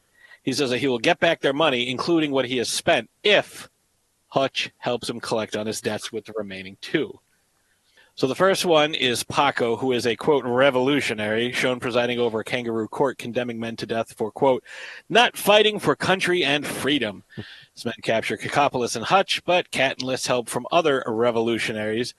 I'm going to pronounce this incorrectly, I'm sure. Canganciero, by telling about Kikopolis' treasure. Together they defeat Paco's men, and Paco is killed by Kikopolis, who in his wrath forgets to make him give back any money. Classic blunder. After some pillaging by Canganciero starts another kangaroo court that executes people for fighting for country and freedom. So the opposite of what was going on in the first place. And Kikopolis is jailed until he tells where his treasure is. Kako attempts to escape by lulling the guards to sleep by telling the story of his heritage. His grandfather was a Greek who married a young Cherokee woman, and his father was one of their children. How his father raised his family in a small mining town until he was mysteriously murdered. How his grandfather, carrying little Kako, had to take his own son's body back to his own tribe. I'm getting bored just reading that, so I can't blame him for falling asleep. But that was the whole point. Hutch and Cat then help Kikopolis escape, but he shoots off their saddles, quoting his grandfather that one partner is too little and 2 are too many. They ambush the last 2 men of the pursuing Canganciero and take their horses. So again, Kako is being a dick. They now follow him in the opposite direction, encountering dead Canganciero men along the way. The last ones with their leader just outside of Memphis. I'm guessing this is not Memphis, Tennessee, because that would have been a hell of a ride. So there they find Kako washing dishes in a saloon together with the acrobat and his assistant, so Thomas and his assistant. Because in this town, people are only interested in gambling, sustained by the fact that Kikopolis has lost all of his money while he was looking for Drake, who is the third partner. So Cat and Hutch visit Drake's casino. Hutch loses all his money while Cat spots the croupier, looking at a hole in the ceiling. They put up Hutch to win money in a prize fight, buy weapons, and give the rest to Kikopolis with instructions for him to show up with them at the casino tomorrow.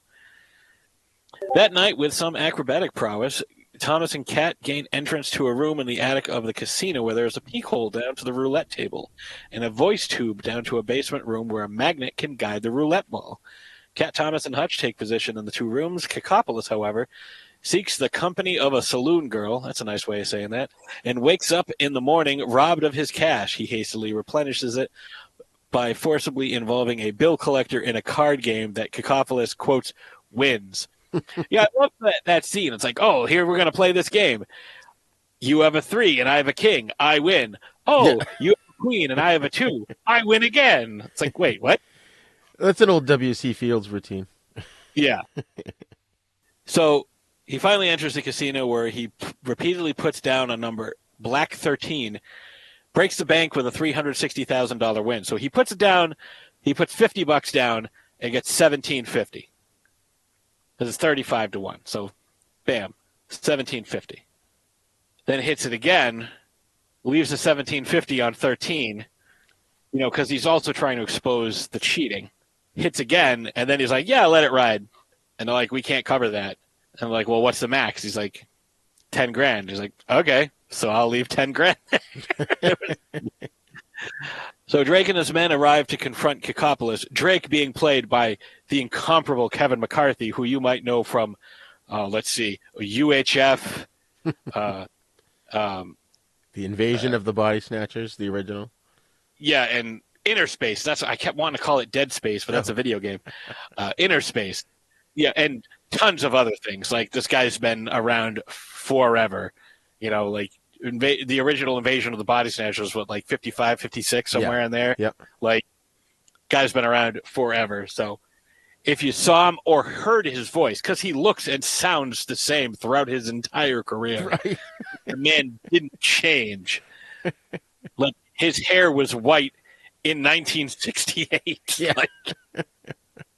So they show up, and Drake and his men show up and confront Cacopoulos, leading to a showdown. The opposing parties wait for the roulette ball to stop, while the customers lie down on the floor in a Vietnamese waltz, which is suggested by Cacopoulos.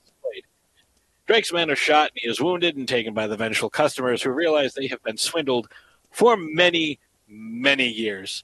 Cacopoulos faints from the shootout, but only his arm was wounded, and he leaves together with Cat and Hutch, and Thomas and his lady friend. So I have I think I have an answer to one of your questions from the beginning, where the whole thing about Hutch being shot in the head. At the beginning of this one, I thought some time had taken place, because at the very, very beginning, they were kind of talking about having their cut of the money. I don't think they ran off with all the money. They got a reward. They had $300,000 in the case with them when they were bringing it back to that bank. Oh, that's true. Huh. That's a good point. Oh, well. They just, he just forgot about the head injury, which would happen if you had a head injury. My brother-in-law walked into the room while I was watching the movie, and he's like, "Hey, that's the guy that played Bluto on Popeye." I'm like, no, it looks like him, but it's not. very, very close. Yeah. But yeah, I could definitely see how you would confuse the two of them. Right. So this film was both directed and written by, as you said, Giuseppe Calizzi, and some of the story elements, especially the grand finale set around the gambling table, was taken from an American novel called The Hoods by Harry Gray, and apparently was Calizzi's favorite novel. He actually brought it, 2 years earlier, he brought it to the attention of Sergio Leone, who had done the famous spaghetti western trilogy with Clint Eastwood, and actually he was on the set of The Good, the Bad, and the Ugly. So Leone, of course, used it as a basis for his other film, Once Upon a Time in America, or one of his other great westerns. But that also answers your question, too, where you think you had seen Eli Wallach as Cacopoulos before. That's because he played Tuco, who was the ugly in The Good, the Bad, and the Ugly, which I'm pretty sure you said you haven't seen that yet. Yeah, I've not seen that, but he seemed familiar. And again, I think it might be the Buddy Hackett thing. Like, he just reminded me of Buddy Hackett. Like, it's weird. Like, he's got that similar voice, the similar line delivery. Yeah, because lines weren't overdubbed, or at least they weren't overdubbed that much. I think it was more Hill and Spencer. Right, and he's kind of an imp in this movie too. He's just sort of this good-natured, almost lovable con man. Like a almost like a trickster. Yeah. Because he's getting what he wants, no matter what he does. Right, and we will cover the good, the bad, and the ugly. But he very much channeled his inner Tuco, which was the name of the character in that movie, and there's a lot of similarities between the characters. Except in that one, Tuco was a Mexican, and this one he's Greek. So, I mean, back then, there were a lot of questionable casting choices that were made at the time. Right. I mean, John Wayne was Genghis Khan, right. So hey, I'm Genghis Khan, Pilgrim. It's like, wow, what a convincing accent. Are you sure that's not Laurence Olivier? Right. Speaking of Laurence Olivier, he was Othello in Black. Yeah, so a lot of questions, even Ringo. Disguising himself as a Mexican with the red paint. That's right. Oh, yeah. But, Eli Wallach is... or Richard Good. Eli Wallach is considered one of the greatest character actors ever to appear, and he was also in... he was Calvera in The Magnificent Seven, which I think you said you saw that, right? That one I've seen, but it's been... Oh, okay. It's been a minute. I would have to rewatch that, but I think I would like to watch that one again. And yeah, and he's if we do when we do that one, we should pair it with The Seven Samurai. I know it's not a Shaw Brothers film, but we should pair it with Seven Samurai. Oh yeah. Actually, that would be a good one. I mean, it's the same movie. Yeah. He's also in The Misfits in 1961, like we said, Good, the Bad, and the Ugly. He was in How the West Was Won in 1962, and then in 1986 he was in that movie Tough Guys, which I think Kirk Douglas was in that. And he also played Don Altobello in The Godfather Part 3, which nobody really remembers. But he did get the Academy Award, or the Academy, I should say, gave him a Lifetime Achievement Award for his career in 2011. Well, that's good. Yeah. If you're going to be, a character actor that's so recognizable and people are going to be able to see you for so often and for, you're going to be so recognizable, you deserve that. Oh, yeah. Yeah. And, it's just worldwide because, not only was he famous in Europe, but he was famous here, too. But I thought Terence Hill and Bud Spencer's chemistry, really clicked in this movie. Would you agree? Yeah, I thought they were really good together. I thought they did a great job of kind of playing off each other, sort of, the nonverbal communication where they're just kind of able to give each other a look. And yeah, I thought that was great. Yeah, because what's his name? Terence Hill. He definitely underplayed it very well. I thought he was just so cool. I will say one of my favorite things about this one was the movie poster didn't have weird surprised look on Terence Hill's face, like, oh my God, I thought I had to fart, but that was diarrhea. That's the look on his face. It's like, I'm imposing. It's like, no, you're not. And you got Bud Spencer sitting there looking like he's desperately trying to pass a kidney stone. It's like, that's way better than I could draw, but those are not the expressions that I would draw on there. Well, like you said last time, it looks like Bud Spencer's taking a giant shit and Terence Hill is shocked at it. Yeah. It's like, oh my God. It's like, what is going on? Oh, man. So just getting into the cast a little bit more, of course, Brock Peters, as you said, was played Thomas. And like I said, I recognize his voice. All I could hear was when Captain Get him Kirk... back! Get him back! Exactly, yes! When Kirk is, telling them, I'm going to attempt time travel, and then it breaks up, and he's yelling, get it back. He was in Soylent Green. Did you know that? I did not. I haven't seen that. Oh, it's a great movie with Charlton Heston. I know Charlton Heston, and I know that Soylent Green is people. Ah! Spoiler alert. Well, I mean, even if you haven't seen that, right. I think they even lampooned it on The Simpsons, didn't they? They did a few things like that on The Simpsons. Yeah. They also did a parody of it on Saturday Night Live many, many years ago. John Goodman was hosting the show, I believe, and they kept using Phil Hartman because he did a great Charlton Heston at the time. Right. He even played Charlton Heston on The Simpsons. That's right. So they were like, oh, we're updating it for, the year 2000. And they kept changing, oh, Soylent Green is made out of, what they have, Soylent cow pies. It's made of people. They're like, oh, man, I thought I was eating cow shit. Oh, that's disgusting. The only part of that skit I remember, but I remember it, because I was 15, 16 when it came out. Oh, jeez. That's funny. I just remember the visual of him coming out all haggard, yelling that Soylent Green is people. I didn't remember the circumstances around it. And didn't he came out 2 or 3 times in different sketches and just jump in and yell. Yeah, he kept coming out. Yeah. But anyways, Brock Peters, he was a last-minute add-in, and I think, or at least he felt like he was a last-minute add-in, and I think it was because Colicci wanted to sort of match the novel because the novel had 4 characters, and that's exactly where the title came from, as you mentioned at the beginning. And then, of course, as you mentioned, Kevin McCarthy as Drake. I mean, to me, he's, Invasion of the Body Snatchers, even though I do very well remember him from Inner Space and UHF, which I loved him in UHF. But every time I'd seen him growing up, all I could think of, especially when he uses the line in the remake of Invasion of the Body Snatchers with Donald Sutherland, where he comes running out and he's like, they're here, and he almost gets hit by the car. Yeah, no, he does get hit by a car. Yeah, I'm trying to remember. Oh, I'm confusing him with... what the hell's his name? Dick whatever from he was in Gremlins and Dick Miller. Cab driver that hit Clark Kent in the 78 Superman. Yeah, Dick Miller. Yeah, Dick Miller. Yeah, he was just, I would get them confused because they're just those guys, like Yeah. they're in everything. I love those character actors. They're so much fun. They're so good to watch.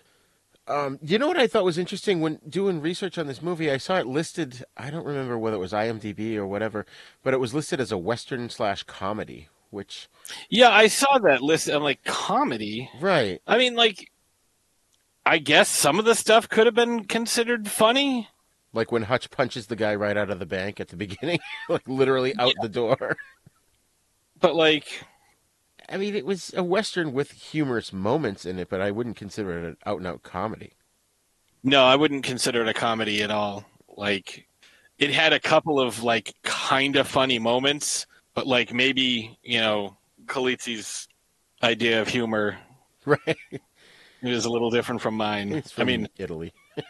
I have a very unconventional sense of humor, don't get me wrong, but, that I wouldn't call that a... No. I wouldn't call that a comedy. But you'd mentioned the scene in the synopsis that I thought was hilarious, where the bank president's secretary, whatever you want to call him, is sitting there, and the camera keeps moving in on him, and you don't see what's going on, but you hear the crash, boom, bang in the office. That was hilarious. What I think is funny is that like the sound effects that come from behind a door, right, are exactly as loud as sound effects that are happening like out on the street or in a room. Like no matter what, the sound effects are exactly the same. They're not muffled. They're not like, like you would expect from behind closed doors. Right. I wonder if he did that on purpose. It just made to add to the comedy of the scene. It's probably part of the dub track, like we were talking about. Like oh, that's true. You have to redub everything, and it's like, all right, we're recording this all, all this ADR is going in on the same level. I don't care, like, and this is obviously something that's always an issue in like every one of these films, but this is the first time we're mentioning it, so I don't think it's it's not a huge deal, to be honest, right. But it's definitely something that has been that has popped up in the past. Well, I wonder too if it, back then it wasn't like they could just run it through a filter to make it sound like it was muffled. They probably had to jump through hoops to get it to to do that effect, and it was like, fuck it, nobody's gonna notice. Collect those coconuts together. We have a bunch of horses in this scene. Yeah.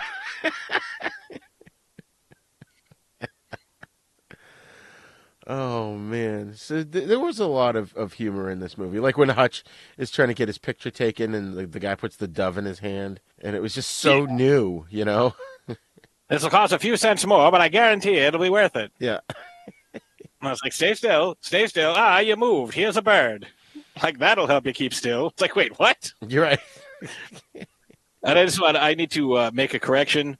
I said Vietnamese Walt earlier. It was Viennese Walt from Vietnam, yep. Not Vietnam. Right. So, sorry, I don't have my glasses, so I was having an issue reading that. Oh, jeez. Oh, man. But then, Hutch lets go of the bird, and some dude just shoots it. Again, to your point. Yeah, why? Goes, like, you need to be sure.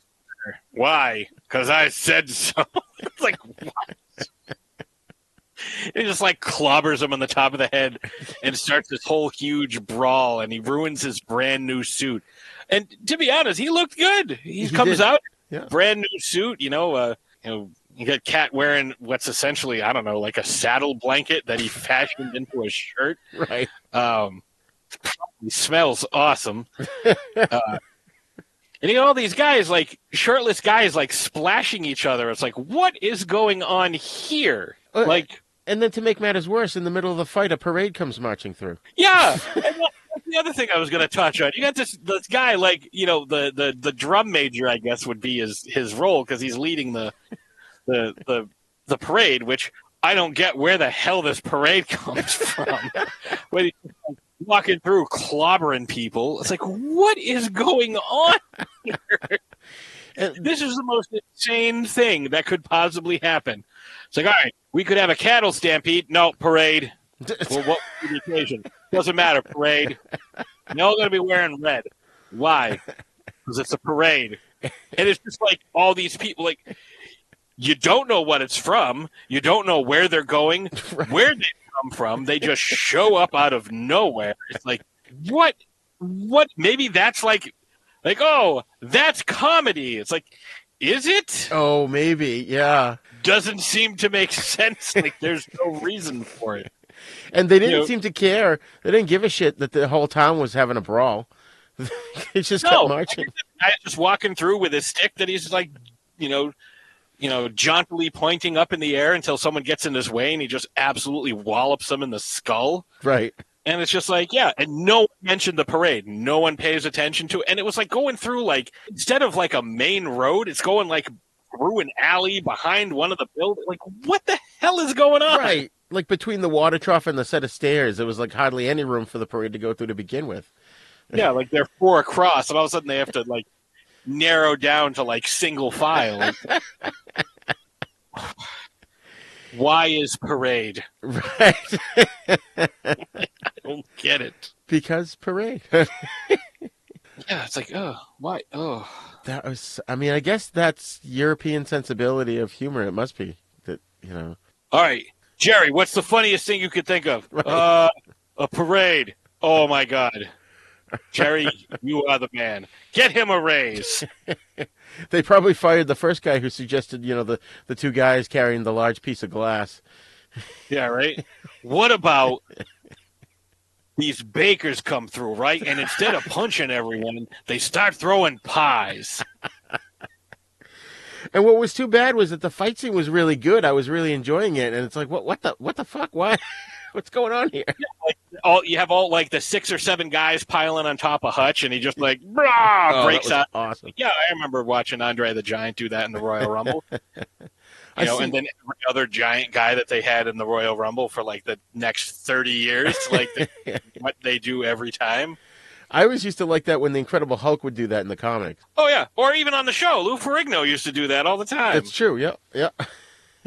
It's like, what are we doing here? And he had like that one guy that he was using to smack everybody else. Right. Like, taste my boot. Bam. Kicking a guy in the face. And that was really cool because they had kind of established in the last one that he was, almost superhumanly strong. And they used it a lot in this one. Like when he had the boxing match. Yeah. Oh, my God, dude. And I love the fact that he didn't even know that they volunteered him for the boxing match. Like, step right up, sir. No, not me. Him. Yeah. Punch in the face twice before he realizes what's going on. I love the fact that it just kind of like just stood there, just punching each other straight rights to the face over and over again. And that's the thing. I mean, it does stretch the credibility a little bit or believability because when you hit a skull, it hurts like hitting a wall. Yeah.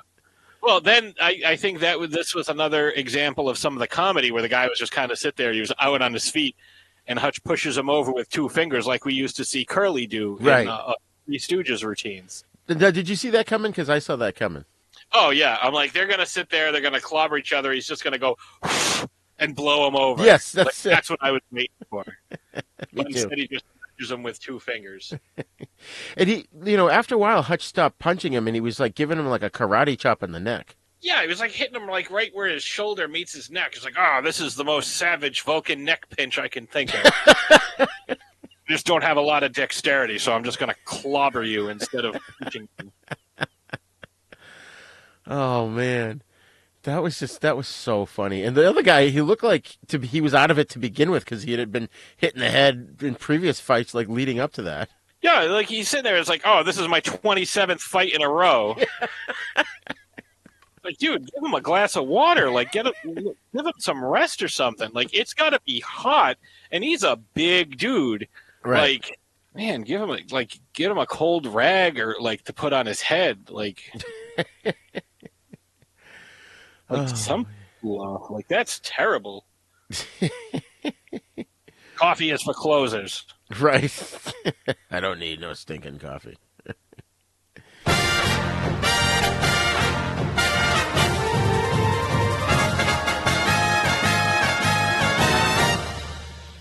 Shark Bites Podcast. It's the greatest show in history. From the Dorkening Network, hosted by a nerd who's named Patsy. From movie reviews to tips on surviving the coronavirus, Shark Bites has it all. Follow us on Facebook and suggest topics at sharkbitespod@gmail.com. Available on iTunes, Stitcher, Spotify, and wherever you get your favorite podcasts.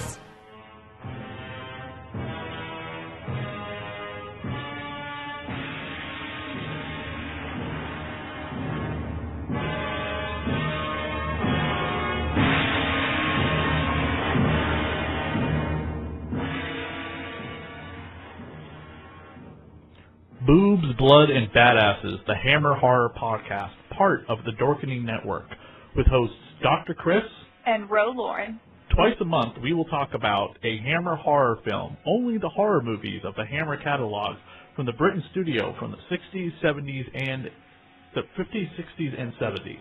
Join us as we not only discuss the film's plotline, but also factoids about the different actors, production crew, and behind-the-scenes facts, as well as going over any of the information that happens to be on the Blu-rays or DVDs from these fantastic films. We will be covering classic films from Hammer's catalog: Horror of Dracula, Horror of Frankenstein, Brides of Dracula, Prince of Darkness, Dracula Has Risen from the Grave, just to name a few. We will also not be shying away from topics like sex, blood, and abuse towards women that many people may think be too taboo to talk about. Join us, again, twice a month here on the Dorkening Network, and check out the rest of the shows on the Dorkening Network. You can find us at ChrisDSAV on Twitter. And you can find me on Twitter at RoLauren, ROL0REN.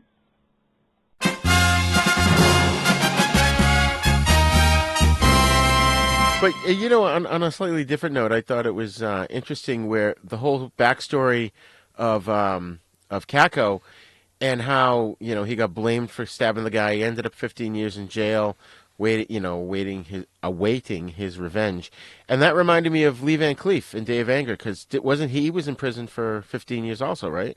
Yeah, it was it's a very similar plot in a lot of these Westerns. It's usually like the young up-and-coming kid getting revenge, like in, what the hell was the first one? Death Rides a Horse. That's right. The up-and-coming kids. It's like, oh, you were there when my family was murdered. You shot my pa. Now I'm going to get you. Yeah. The main guy unwittingly gives gives his young protege all the information he needs in order to beat him. Like, again, Lee Van Cleef in Day of Anger, which he did with, Montgomery Wood there, Ringo. Right. And then you have, you have that plot line, or you have the wrongfully imprisoned man. Again, Ringo in the first Ringo movie. Yep. Like we see this over and over again. It's like, you framed me for a crime I didn't commit, but now you need my skills. Yeah. And obviously we've seen that trope play out, 8,000 times in any number of action movies. But I like that in this one it was a little different, because even though he stole the money, he really didn't care about the money at all.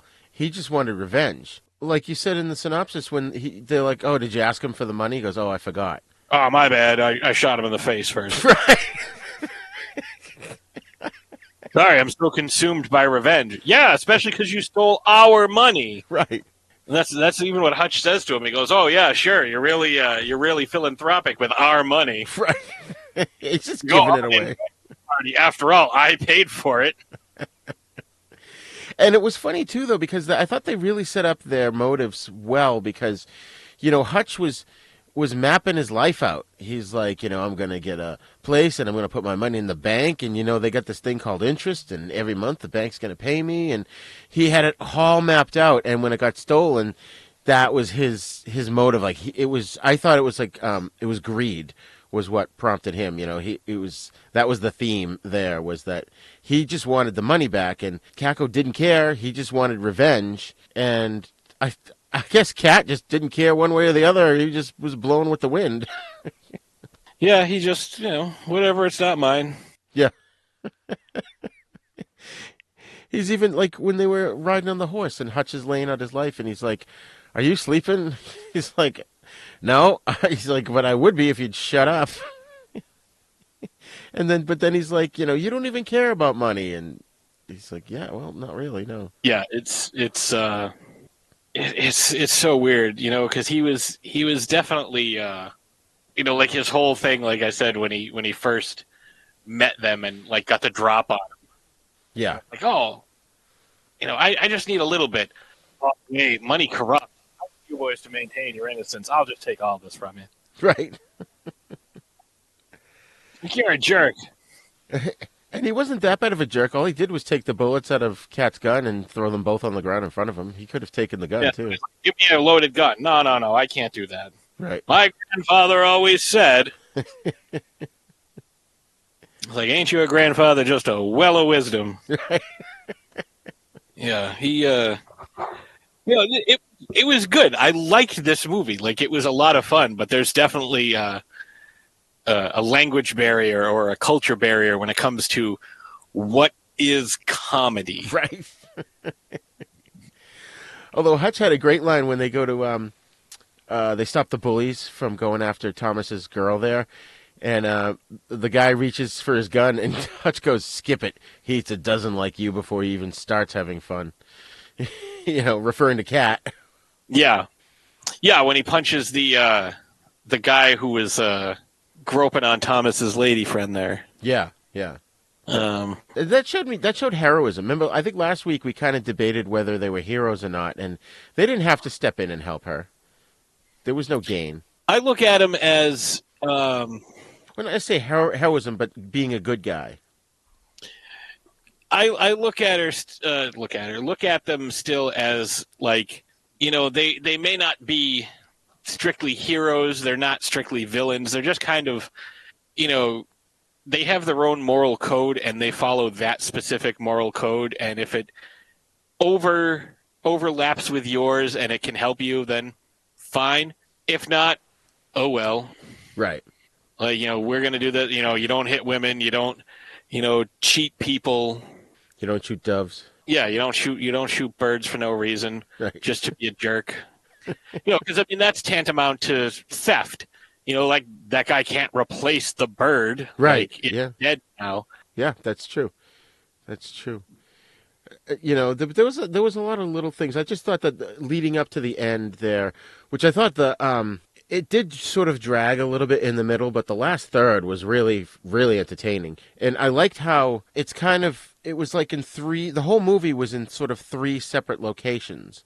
You had the beginning and the middle, and then the end was at the, I think the middle was the party that Kako threw for himself, and then at the end was the casino. Right. I liked how, talking about all their motives and everything, that's what led up to the whole end, except for Thomas. I didn't quite understand, like, he didn't have to go...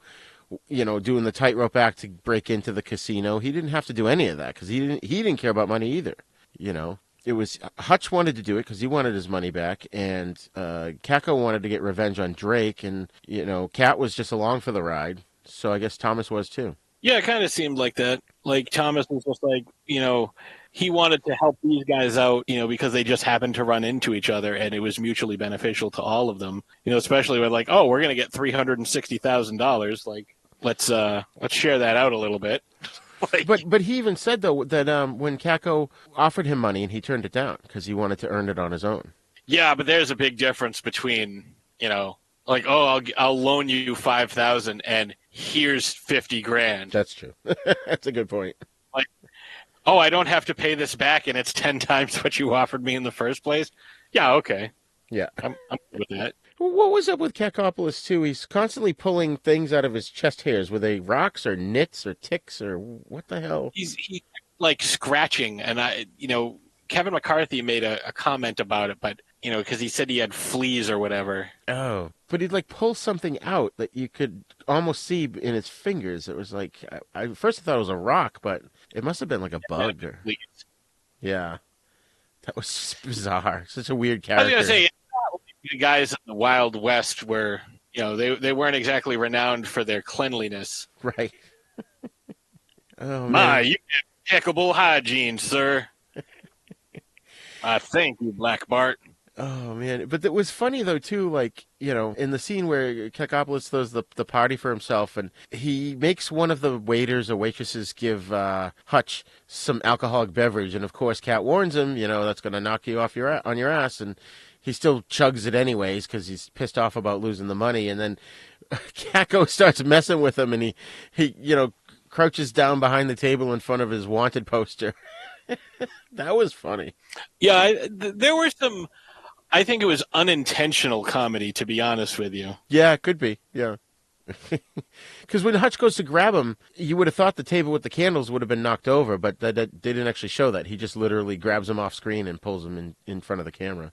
Yeah, I think that these guys definitely by the end of the film showed a lot of chemistry, and I'm definitely looking forward to the third film. Especially, again, we don't watch the trailers, or at least I don't. Yep. Don't watch the trailers. I've never seen any of these, so I'm kind of hoping that Eli Wallach comes back as Kakopoulos, because we kind of see them at the end of the film, Thomas and his lady friend ride off with their coach on their little, it's almost like a, Wild West RV, Yeah. Like it's, like they're covered, not a covered wagon either, because it's made of wood, but like a little, I don't even know what you would call it. Like, so I guess some kind of wagon or like a party wagon.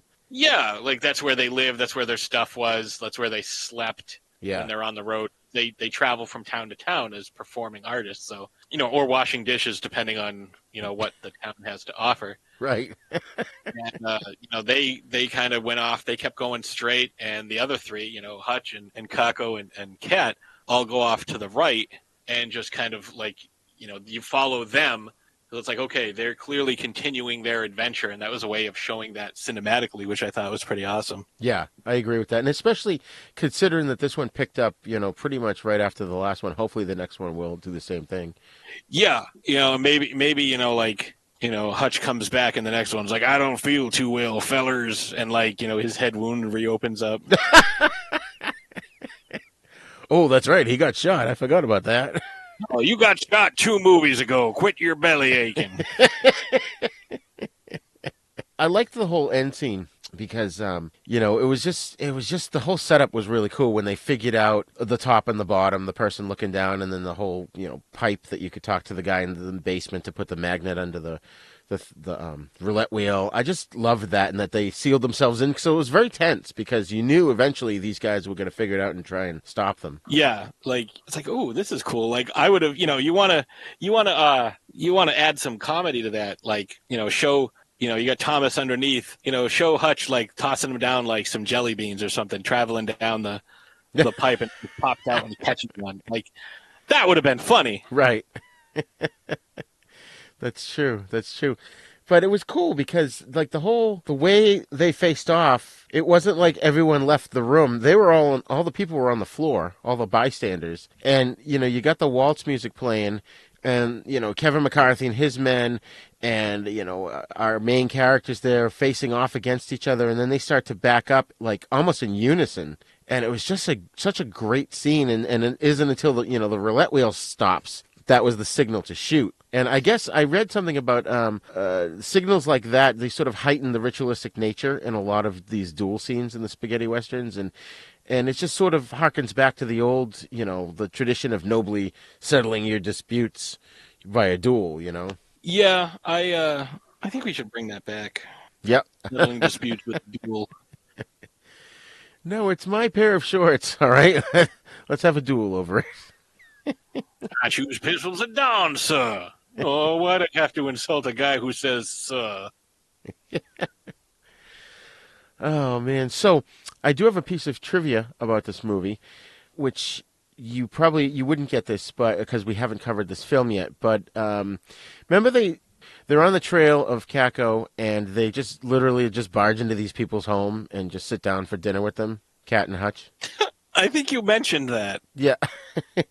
Did I? You might have mentioned that, or I might be thinking about something else. There was another movie where people were doing that. Oh, and yeah. I was just I think they were randomly drunk, where they would just show up and be like, "Hey, I'm coming to your house for dinner." Right. That might have been one of the Ringo films, maybe the first one. But no, because I definitely haven't talked to you about this. But I guess when they go into the house, the children there are the same children that played the McBain kids in the movie in Sergio Leone's Once Upon a Time in the West, and that's definitely confirmed. So it's one of those trivia things that if you want to test, a person says, "Oh, I know everything about spaghetti westerns," that's a good trivia question for them.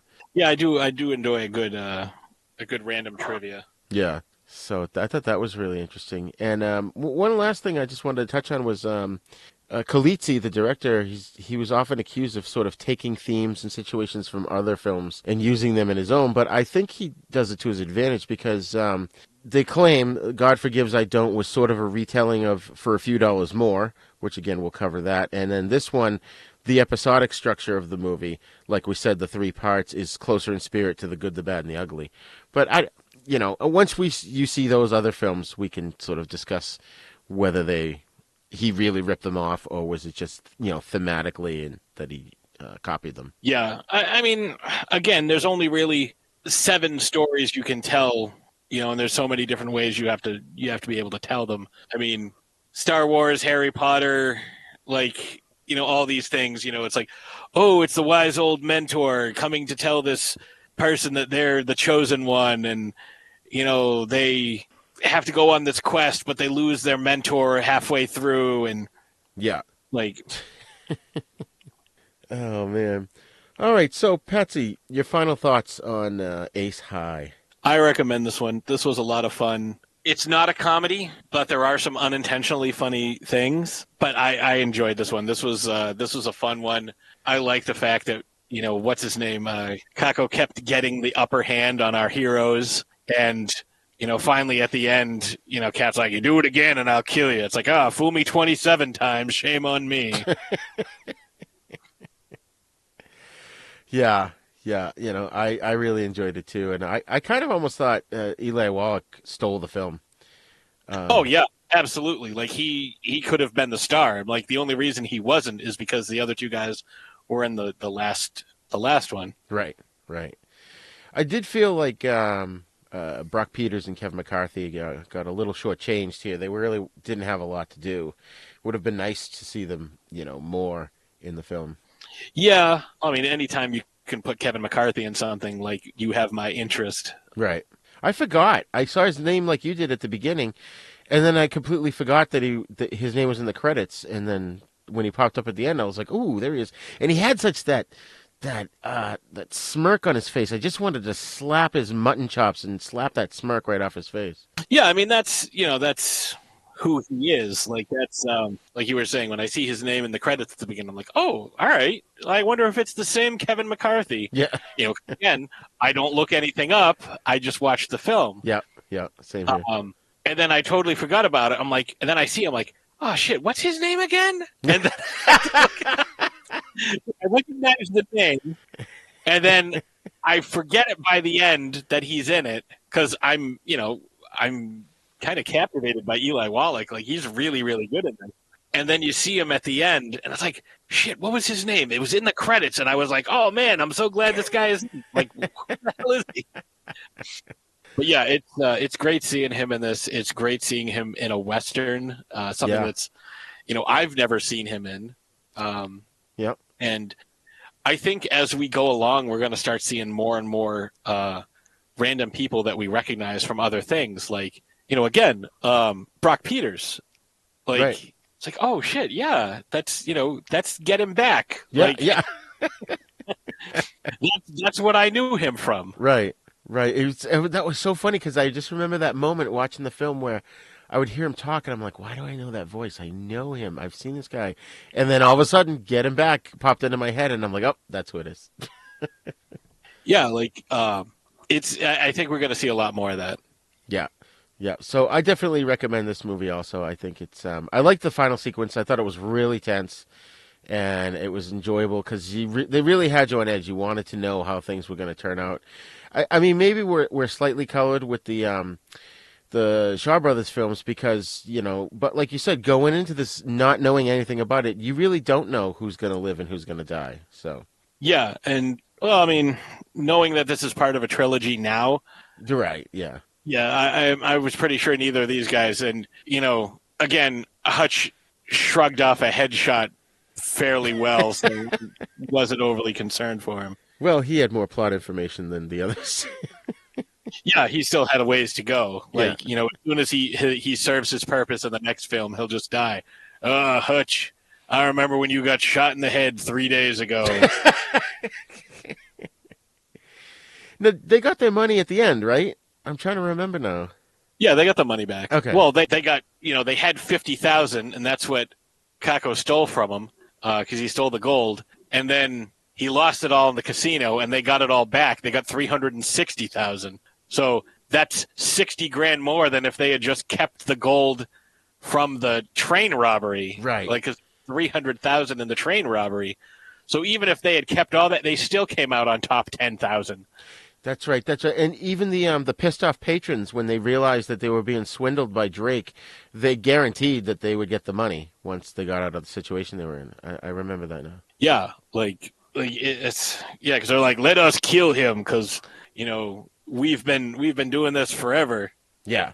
And then you see, wait, don't kill him yet. Get the money first. Yeah. Oh, I forgot. Because he did that with the previous guy too. It's like, wait, did you get him to give the money? Oh, I must have forgotten about the money.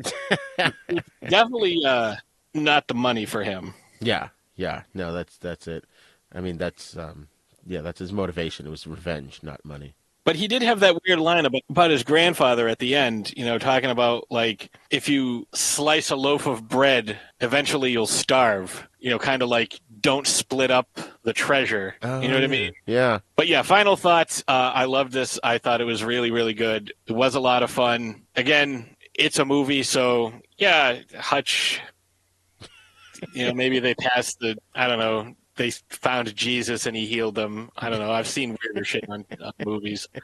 I don't know what happened, but he was fine. He slept it off. Yeah. Walk it off. I mean, because he was in the back, shot in the head. Like and it wasn't like, oh, it grazed the side of my head. Like, no, he got shot in the goddamn head. Right.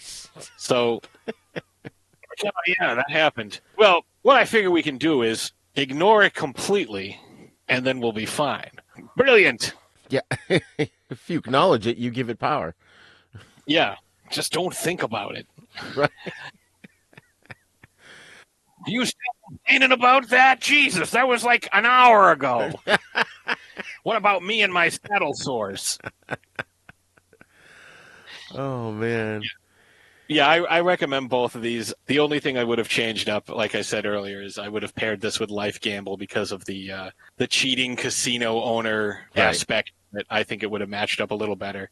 But again, it's hard to know what's going to match up with what. Like, I don't watch anything. You just say, this is what we're watching. Right. All right. Well, like I said before, too, That's pretty much it. Like I said at the beginning of last episode, was we're watching the Terence Hill and Bud Spencer films because hopefully once this is done, we can have Terence Hill on the show after we feel like we know what we're talking about when it comes to his body of work. I would love that. Yeah, that would be awesome. So, Mr. Hill, if you're listening to this, please contact us. So, Patsy, once again, thank you for going down the Shaw Brothers and Spaghetti Westerns rabbit hole with me. How can the listeners find you online? If you go to throwdownthursdaypodcast.com, that has all our latest news and articles, as well as our latest episodes of not only Throwdown Thursday, but also the Shark Bites podcast. You can also find us on YouTube. If you search Throwdown Thursday podcast, we have a couple of playlists on there. We have some live videos. We just did a 2.5-hour Godzilla versus Kong wild speculation-a-thon with a whole bunch of guests. Some folks who were more well-versed in kaiju than others. A couple of people who are brand new to the film, so we're getting a lot of different perspectives. We'll be doing another one for the Snyder Cut of Justice League, which I'm very excited for. Nice. You can also find playlists for The Loudest Sports Show that we have on both YouTube, and all the podcasts can be found on Spotify as well. And obviously you can find me here. You can find me on various shows on the Dorkening Network, like the Indie Creator Spotlight. And come March, you'll be able to find me on a project that both Roger Rigor and I are both a part of, The Other Side of Midnight on the Pivot streaming app. That's right. Very excited for that. I play the I am a puppeteer and voice of what we call Darklings. His name is Will Mouse, and he is a 300-year-old little fuzzy guy. I came to the realization today that he is essentially Bert of Bert and Ernie from Sesame Street if Bert was bitten by a werewolf. Oh, there you go. If you look at a side-by-side comparison of the two. Nice. That's awesome. That's awesome.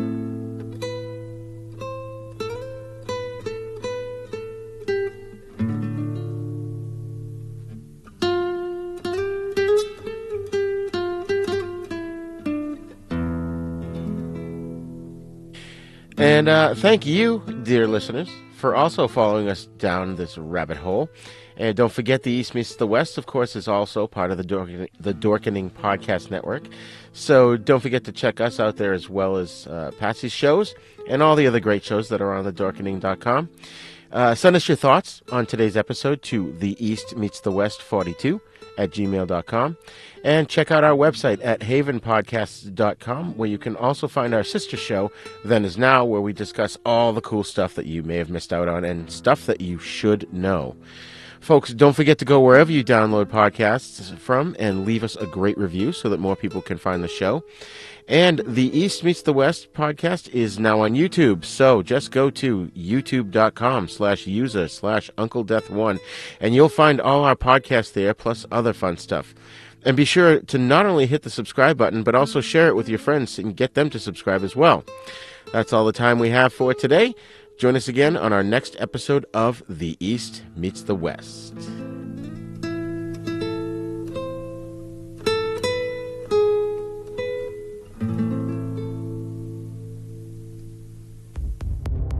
For more shows like the one you just heard, check out the Dorkening Podcast Network at thedorkening.com.